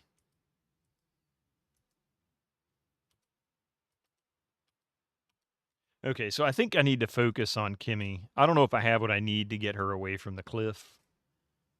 Maybe she's already gone. I don't know.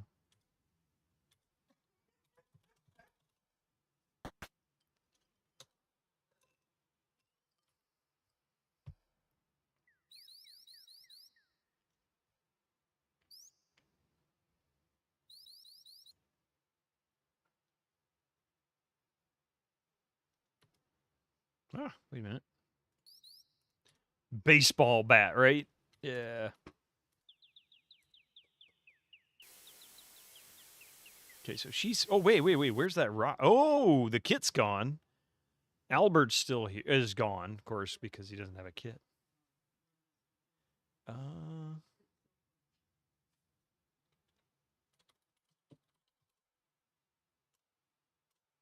Okay.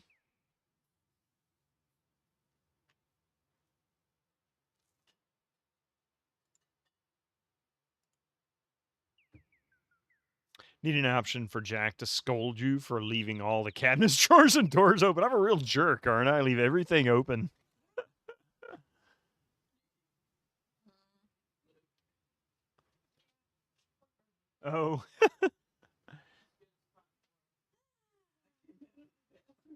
Okay. Let's see. What can we do with Kimmy? So she was happy to take the Jordan almonds. Is there something I can give her? Wait. Use duck call. Blow duck call. You put the duck call to your lips and blow.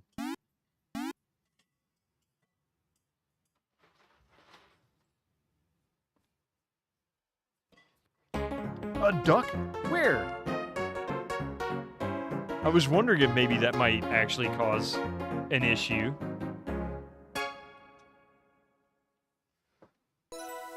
Nice. Okay. Search suitcase. Get suitcase. Get sample. You chip a sample out of the cliff using the ice pick and the hammer. Yay! Hooray! Looks like I've obtained a good cliff sample. Mother sucker.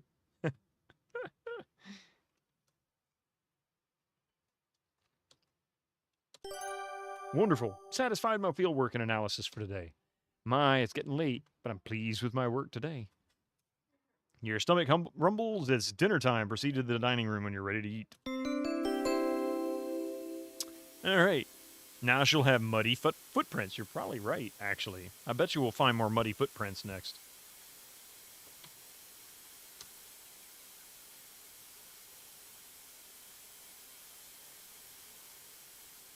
Upon closer inspection, you can see that the cliff sample is coarse-grained, leading you to conclude it is an intrusive igneous rock.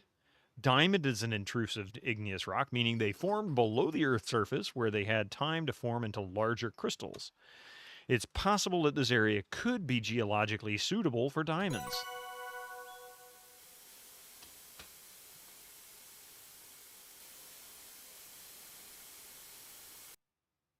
Let me guess. Kimmy's bag is going to disappear too. I'll say, what is this, one-day bag service? But no, she's back. You're retiring your bed. Has it gotten that old? Is it going to get a pension? I'm just kidding. Thank you, Echo, for being here. I appreciate it. Thank you very much for your help earlier, too. You have a wonderful night. Get some sleep. We'll bug you tomorrow.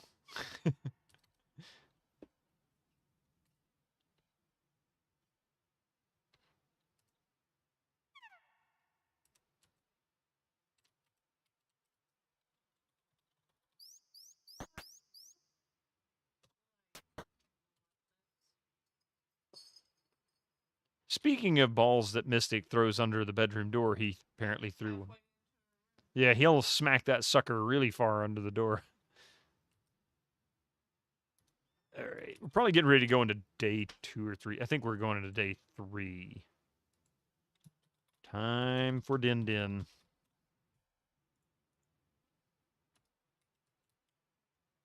Wow, I've certainly worked up an appetite. Jack has prepared a delicious dinner of salted pork and buttered parsnips. Margot hasn't come down for dinner. Evan says she's not feeling well. Outstanding, fantastic detective work, Nancy. You're a natural. So, Albert, I hear your field kit has gone missing. Too bad. Albert narrows his eyes. Mr. Richards, you must realize this is merely a delay, nothing more. See, I don't know about that. There's a war on. Canada might have bigger fish to fry soon enough. I got a feeling all this could get forgotten about. Yes! Is Tropico 4 still free on GOG? If you don't have Tropico 4, that's one of the best ones in the series. Honestly, 3 and 4 really picked up the series and did a great job. So get it while it's free. Tropico 4 is a lot of fun. If you like Economic Sense, it's great. $100 says some has fly in their soup. Oh, man. 1 day and 12 hours left. Or a day and a half. Well, I won't have my possessions stolen. Surely the lodge has a way to secure valuables. Yeah, sure. There are 2 trunks in the upstairs closet. Jack's got the keys. That's where we gotta get the keys for those trunks. I only got a key for the blue trunk. You can lock up your stuff in there. Hi, Mystic. Mystic. Mystic, what you doing? Hey, good night, Echo.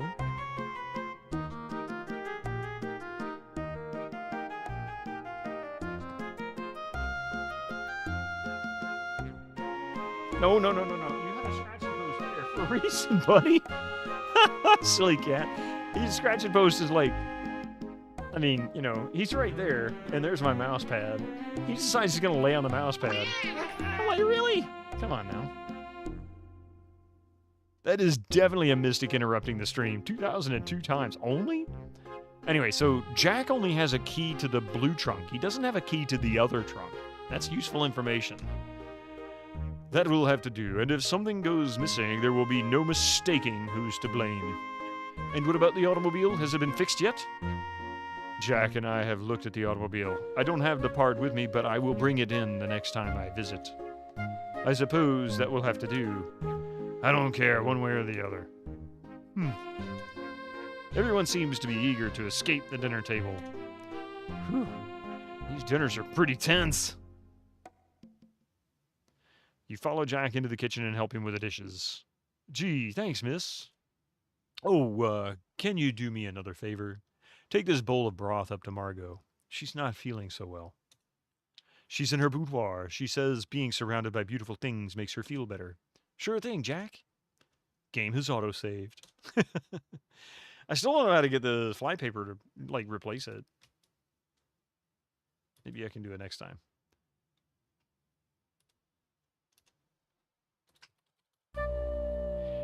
It's a myth that cormorants hunt fish that are prized by fishermen. Unfortunately, the birds have been subject to many attempted exterminations. This colony suffered when Crimson was a garnet mining town, but it's recovered since. The nesting colony on the cliffs to the southwest of the lodge is the only intact example for many kilometers.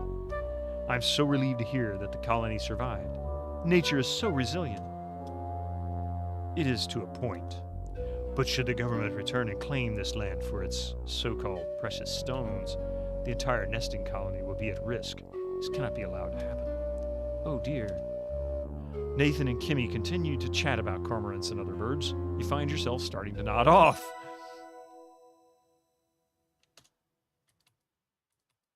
I guess we should, Oh,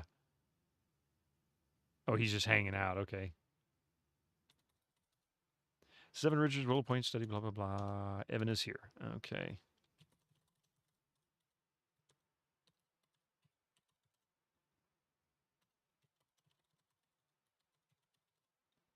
Flocks of cormorants in these parts. They like the fish in the lake. So do I. Oh, you already asked about that. Ask about waterfall. Ask about the secret door. Ask about gun. No. Can't use gun in this game. Good. That's right. Trudeau is coming for your rocks, man. Let's see. Ask about tapestry.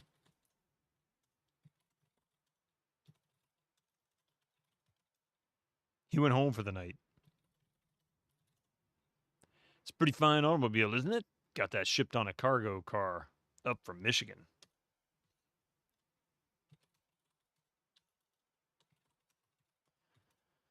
This is a castle, and we have many tapestries. Asking about Kimmy, she's quiet. She stays out of the way. She's the opposite of my big sister.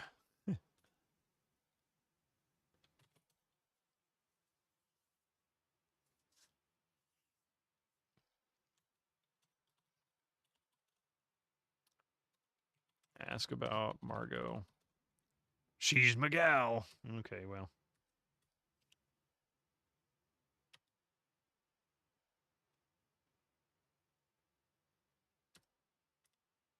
I'm not sure what I'm looking for. No trunk in this one. There's a trunk in the... I think he said it was the upstairs closet. I remember the closet. I remember seeing the trunk. It's one that I want to unlock.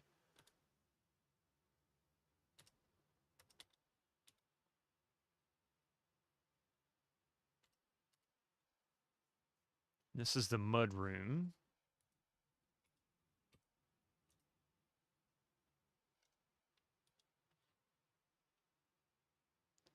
Why does he look like Archie Bunker? He does, doesn't he?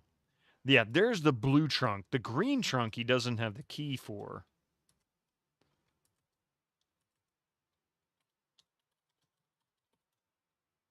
The green trunk still looks sturdy, though it has seen better days.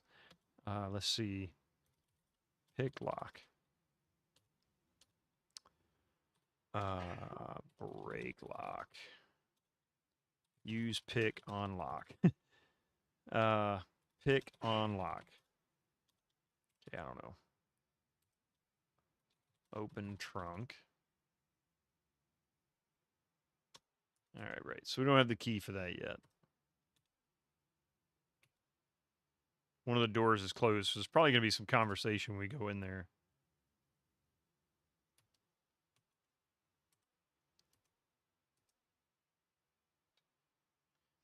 Put glass to ear. You don't hear any voices behind Albert's bedroom door, even with the aid of the drinking glass. Though you can barely discern some quiet noises as someone's shuffling papers at the desk. Open door.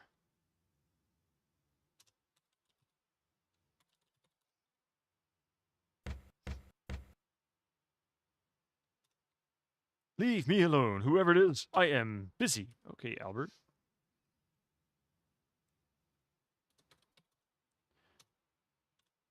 Nessa is here, but Corvus isn't here. Oh, that's probably because he's in Jack's room. Ask about Nathan.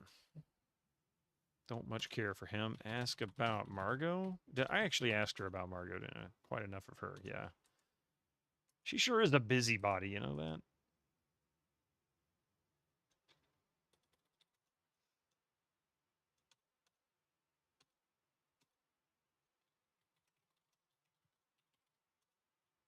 An attractive woman, certainly. No one can deny that. But I've seen her type before, particularly in larger cities, if you get my meaning. Working ladies. Nothing wrong with ladies who work. He doesn't get it. Nothing wrong with ladies who work. I hope to have a career as a mineralogist myself. Yeah, I don't think you get the point there.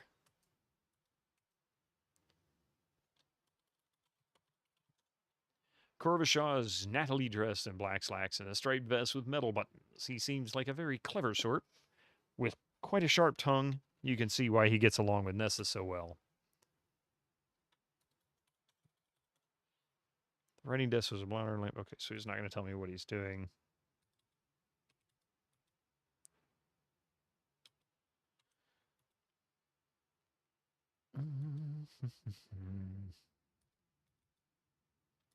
There she is. Okay.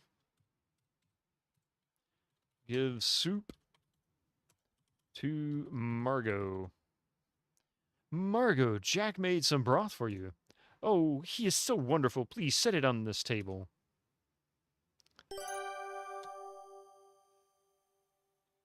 Let's see what all the notes are. We've got lots of notes we haven't looked at yet. All right, so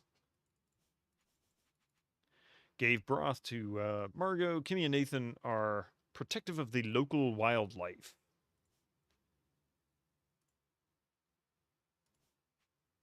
Give broth to Margot. Go to dining room, Cliff sample. Boulder sample asked Albert about his kits. There's no roof. There's, you say that, Duncan Thrax, and given this is a mystery game, I don't know if there's going to be a murder in it or not, but there could be. I mean, this is the kind of mystery that could definitely lead to a murder, right?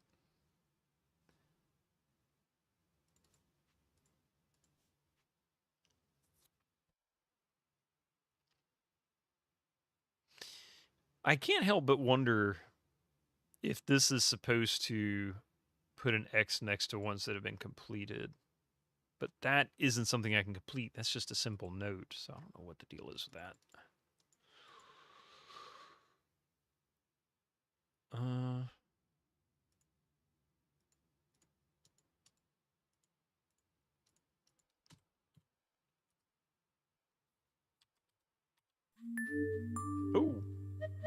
Is that Nessa? Oh, hello, Nessa. Sniff.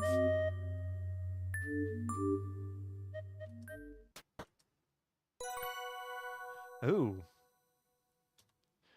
Put glass to ear. With the help of the drinking glass, you hear a conversation behind the boudoir door. Nessa, what do you want? Jack asked me to bring this water up to you, and I thought we could have a little chat besides. I knew there was a catch. I know how hard it is for us women to make it in the world. Is that so? Indeed, especially for women who have lived particularly roughly, such as yourself. What do you mean? I have a very good memory for faces, and there's no mistaking one as pretty as yours. That bad bit of business up in Skagway? The Mounties never caught you, though they did try. There were wanted posters pasted up as far south as Niagara Falls. Break it off with Evan and leave Crimson, and maybe I won't tell. The things I've seen? The things I've done? You don't frighten me, you old hag. You will get nothing, do you hear me? I will make sure of that. Skagway was lawless because people looked the other way, but up here, there is no one to see what could happen. Watch out. I figured as much. Silly little gold digger, you watch out. Yeah, wow, indeed. Woo.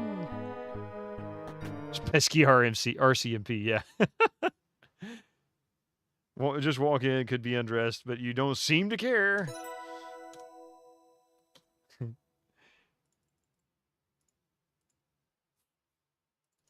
Okay, so Margot involved in Skagway. NWMP is looking for her. Nessa is trying to blackmail Margot with this info.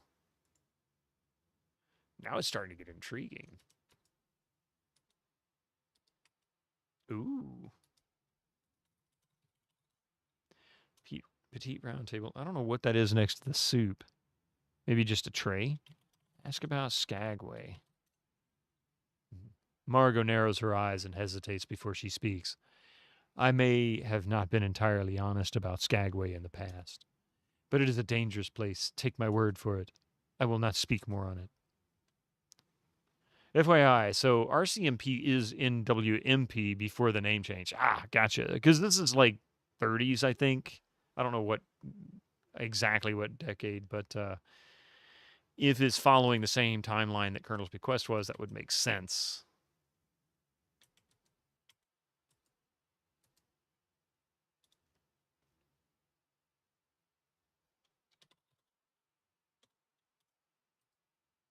Northwestern. So Northwestern Mounted Police. That would have been what NWMP was for.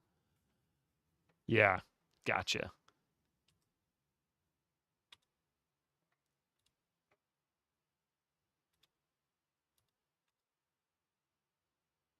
What have they lost?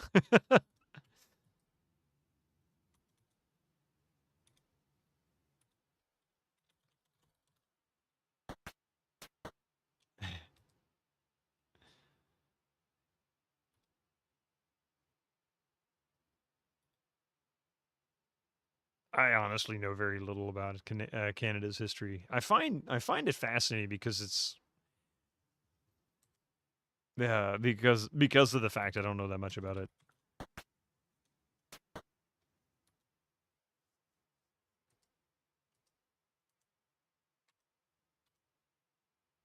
So where's Kimmy? She's still downstairs, I guess.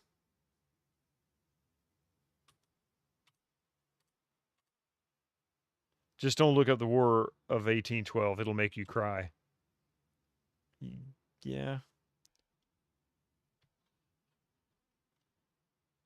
Let's see. Ask about Skagway. Is that up in Alaska? I'd love to see some Arctic terns. Skagway is a town in Alaska. It was once a booming gold rush town. At its height, Skagway was lawless and full of opportunists, dangerous people, and scam artists. Crimson followed a similar trajectory, boom and bust. I hope history doesn't repeat itself here again.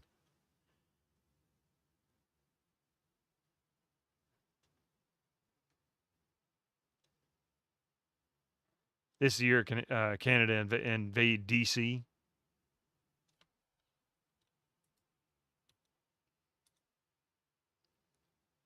I mean, I should be thinking of two different things when I hear the War of 1812, but the one I always remember is ba-da-dum-bum-bum-bum-bum-bum-bum. Ba-da-dum-bum-bum-bum-bum-bum. Damn you, Tchaikovsky.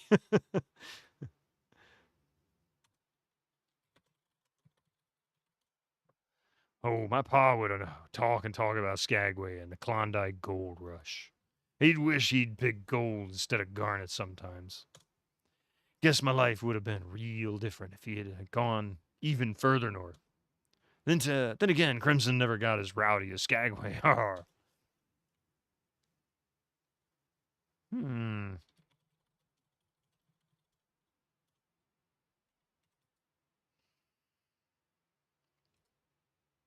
And this should be the kitchen. Let's see, is Jack still here? Okay, let's see if he'll tell us a little bit about Skagway.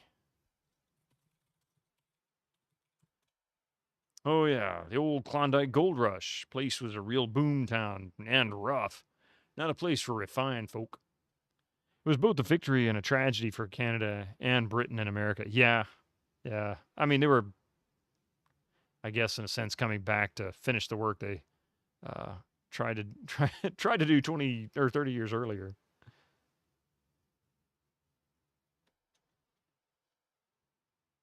$30? $40? Gonna beat this game and never figure out how to hang another. I know! I don't know how to get the stupid. How does it go in abstractism? It's mostly deserted now, I think. Kind of like here.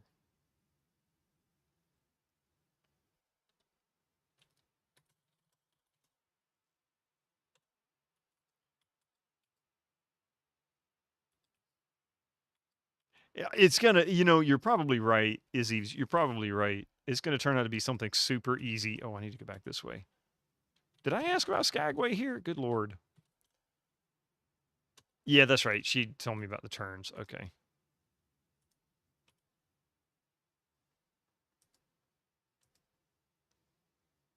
Can you ask about Dre? Dre was here earlier. No, really, he was here earlier. Okay.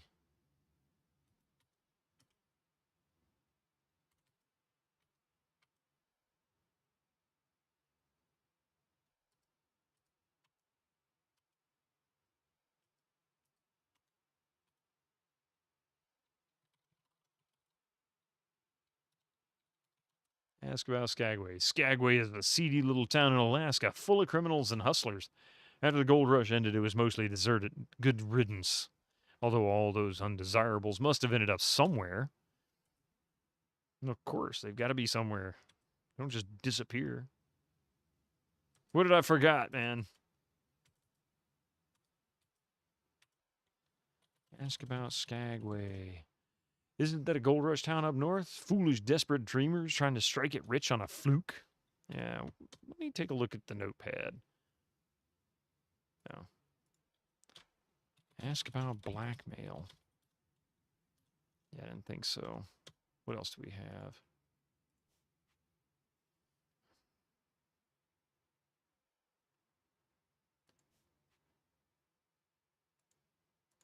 I should be asking about NWMP too.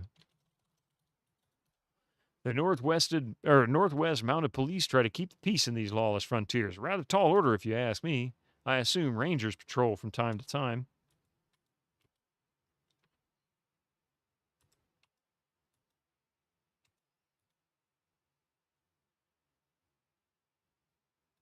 I should have asked her about it. While I'm here, let's do it. They are the law in these parts, but they do not visit Crimson too much. Ranger Daniel is a decent man. Sometimes he visits us to see if we are well. Because horse plus human is indeed pretty tall. Open trunk. Ah, they're all locked.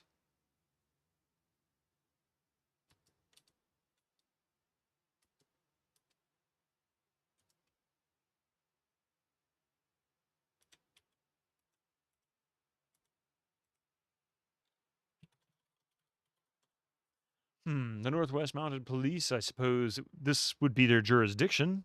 I think they're called rangers in rural areas. They are the law in these parts. Ranger Dan visits the lodge on occasion.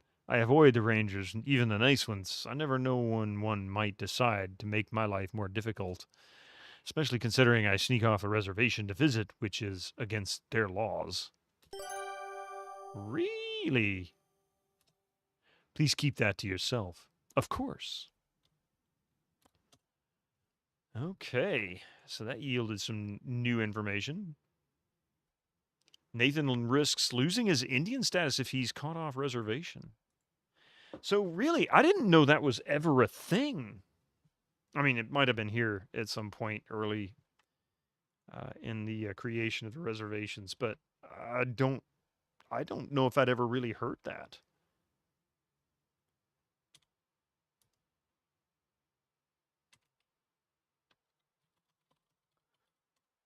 Northwest Mounted Police, they got a guy checks up on us sometimes. Black-haired fellow Ranger Daniel. Okay.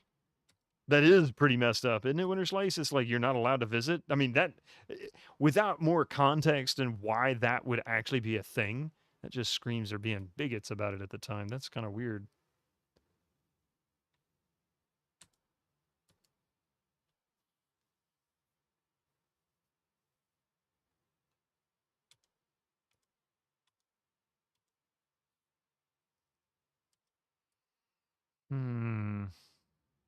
Probably had to get a pass from the from an agent or something. I guess there was probably some way of being able to leave. I mean, it's pretty messed up.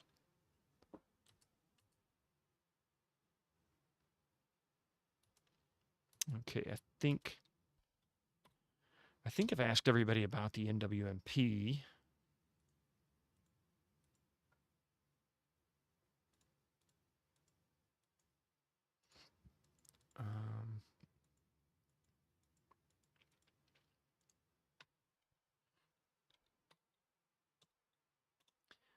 So I wonder, I bet you I can't leave. My goodness, as dark as anything out there. I have no need to go out this way right now. Yeah, that's what I figured. Yeah, I don't think any amount of context can make that not messed up. I mean, it certainly wouldn't make it any better, but at least with some understanding of why it was the way it was. A lot of times it was for that very reason. And I don't know. I just hate to think people be like that, but I know they are. I'm not that naive. Oh, I haven't asked him about this. I did ask him about Skagway, right? Yeah, that's right. We did ask about, and not WASC. Ask about NWMP. Northwest Mounted. Yeah, that's right. We got that. So that's good. Give box to Jack. You keep that.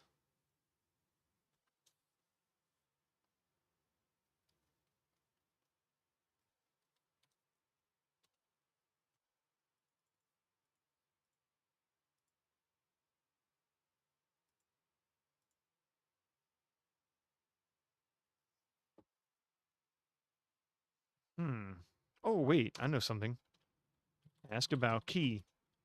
What key do you want to know about? Ask about cellar key. Ask about cellar?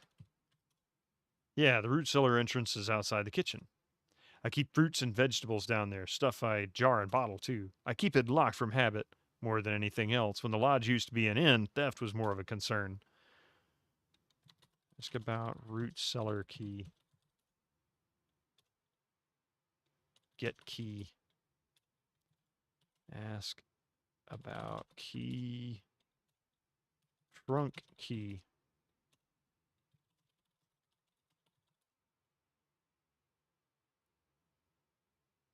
No, I don't know how to get a stupid strip to go on the wall. He won't. She just won't do it. She goes up to the wall and she's like, I'm like, put the strip on the wall. Ow. It's adhesive. Stick it. Says it in the instructions. Let's see. I don't know anything about that. So I ask. Okay, look. Ask about key. Check this out. What key do you want to know about? Ask about trunk key. I don't know anything about that. Yes, you do. You talked about it earlier at dinner. Ask about blue key. Give Jordan almonds to Jack. Nessa brought those to the lodge. Did you know? Mind you don't offer those to Mr. Richards, especially if he's had a few drinks. Uh-oh. He might forget that he's deathly allergic to nuts, and those don't even look like nuts. What with their candy coating and all. Oh, no! Stick it, the right file, according to the alphabetical order. Cue that Nick Cage freak out from... which one? Renfield?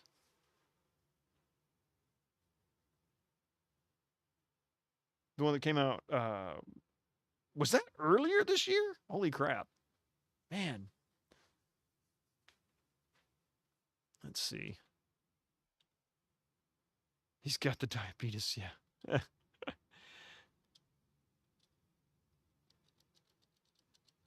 When he's yelling at the poor woman for not knowing where the... Oh, yeah. Yeah, I definitely... Oh. I think my shoulder's finally giving out on me. I don't know how to get him to give me the key. Ask to open cellar. Ask for key.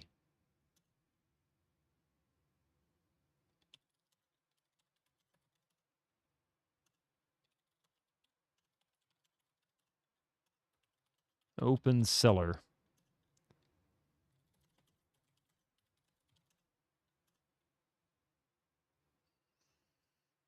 I'm not sure how to get him. See, sometimes I do run into the this doesn't have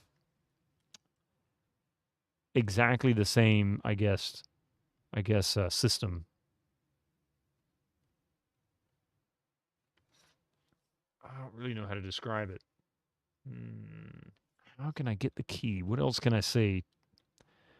Ask about padlock? I don't got much locked up in the lodge. The curio cabinet in your room is locked. It's got some silver steins and such that Evan and Nessa's parents brought from over Germany. Desk in Albert's room is an older piece that just so happens to lock. I gave him the key for the duration of his stay. He was very pleased about that. He kept asking me if the key I gave him was the only key to the desk. Yeah, it is. Mr. Richards has a blue trunk in his bedroom. That's locked, too. Oh, yeah, there's a couple old steamer trunks in the upstairs closet, but I don't know where the keys are. And, of course, Mr. Richards' desk in his study is locked up. It's got his personal private stuff. Wow. Yeah, your brain's still full of garbage.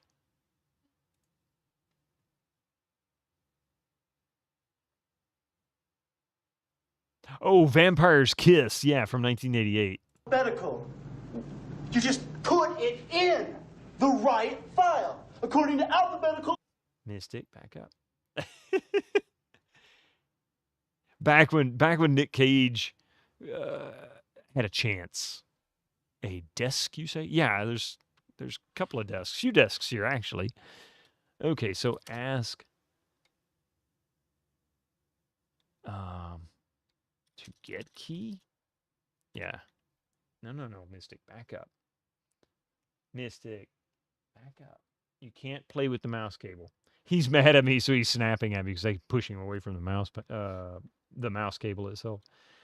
You've never seen the movie? Only the memes about it. I saw it back in the 90s, probably like early 90s. I'd be willing to bet 3 or 4 years old when it was, not me, but the movie was probably 3 or 4 years old when it came out, or when I watched it. And seen no sense. I mean, I don't dislike Nicolas Cage. He's not an actor I make a point of watching movies for, but he can be entertaining. I'll say that. Let's see.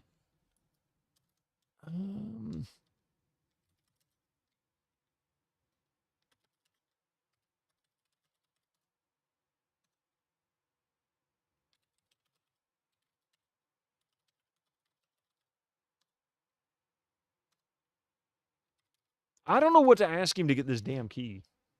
Your folks never let you watch that movie, but you sneakily read the comic in Dad's box, and they weren't looking. When they weren't looking, well, skimmed it, really. Wasn't your style. You think your favorite movie he's in is Willy's Wonderland. Huh. It doesn't have any lines, only yelling and shouting.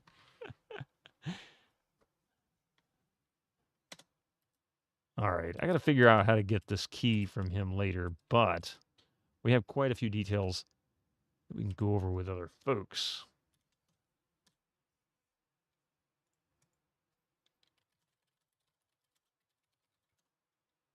Those would be a bit difficult for birds to eat. Too big. No, thank you. I don't like candy. Evan loves candy, but keep those away from him. He's been allergic to nuts ever since he was a child.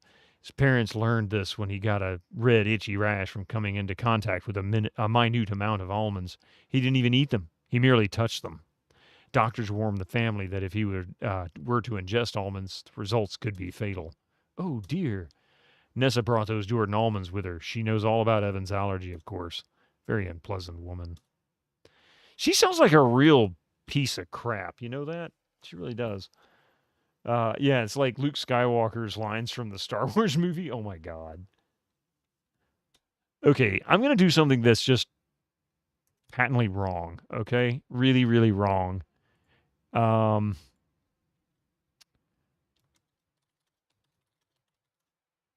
mean, I'm going to offer him to him, okay? You know, they keep talking about it. It makes me wonder, is there something that needs to happen with this? Like, I don't want to make him sick, right? I don't want to kill this guy, but what I want to do is trigger any kind of quests or dialogue. So don't hate me for this. I'm just offering the almonds here.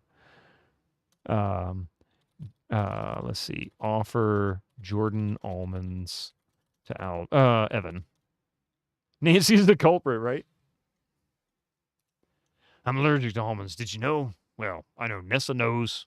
She was there when I got a bad rash from them as a kid. Doctor said another exposure to them might be fatal. She brings them into my home? It's my sister for you. Okay. No big deal there. However, it does make me think we've encountered one poison, arsenic, and we've encountered a fatal allergy, almonds. So I get the impression there's going to be a death. I bet you it's going to be Evan. Actually, I could see Evan and Nessa dying. Heck, if she did this like she did, like Colonel's Bequest was done, half this house could be dead by the end of the game. Quite a few people I could see that people go, yeah. Okay.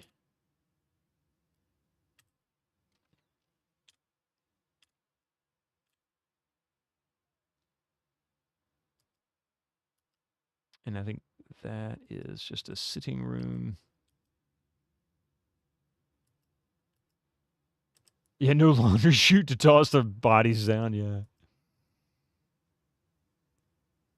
I have no... You have no Moochie ice... is that Mochi ice cream time to eat furiously? No! But do they have a bathtub? There is a bathtub. Do you want to see something abstractism? I'll show you this. It's technically time for me to come to an end. But I'm more than happy to show you something that will be quite humorous. Where's the damn bathroom? I think it was this one. Hang on a second.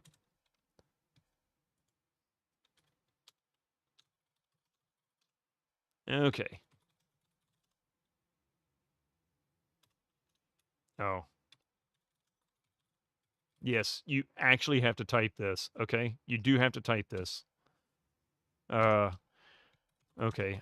You have to type something like this. Yeah, there we go.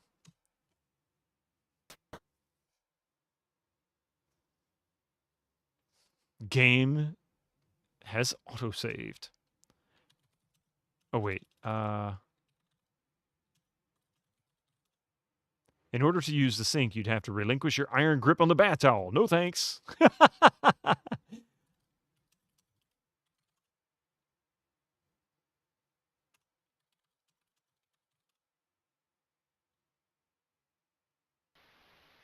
Water starts flowing from the shower head. Take shower.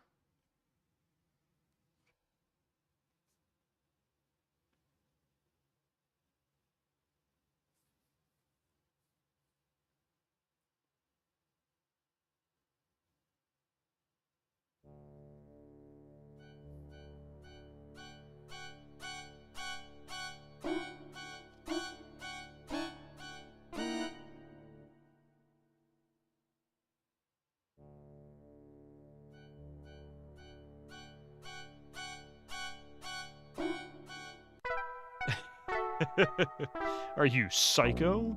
You should be more careful. Thanks for playing. And for those who don't know, this is a bit of a spoiler. Not a huge one. This is actually an Easter egg in Colonel's Bequest. If you have Laura Bow take a shower, that does the psycho shower scene, and she gets stabbed, and you have a death like this. So, yeah. Anyway, on that note, I gotta call it a night. It's time for me to go to bed and rest my neck. Ugh.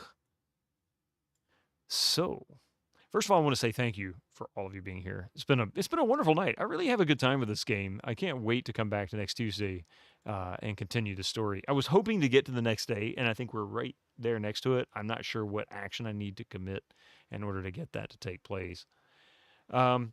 Geneva Lee, thank you very much for that huge raid earlier tonight. That was wonderful. I really appreciate that. I hope you had a great time with your stream. Dr. Dre, it's so good to see you. It's been so long. And Summer B76, always a pleasure. And thank you also for that raid. And of course, quite a few bits, Duncan Thrax. Thank you for the 100 bits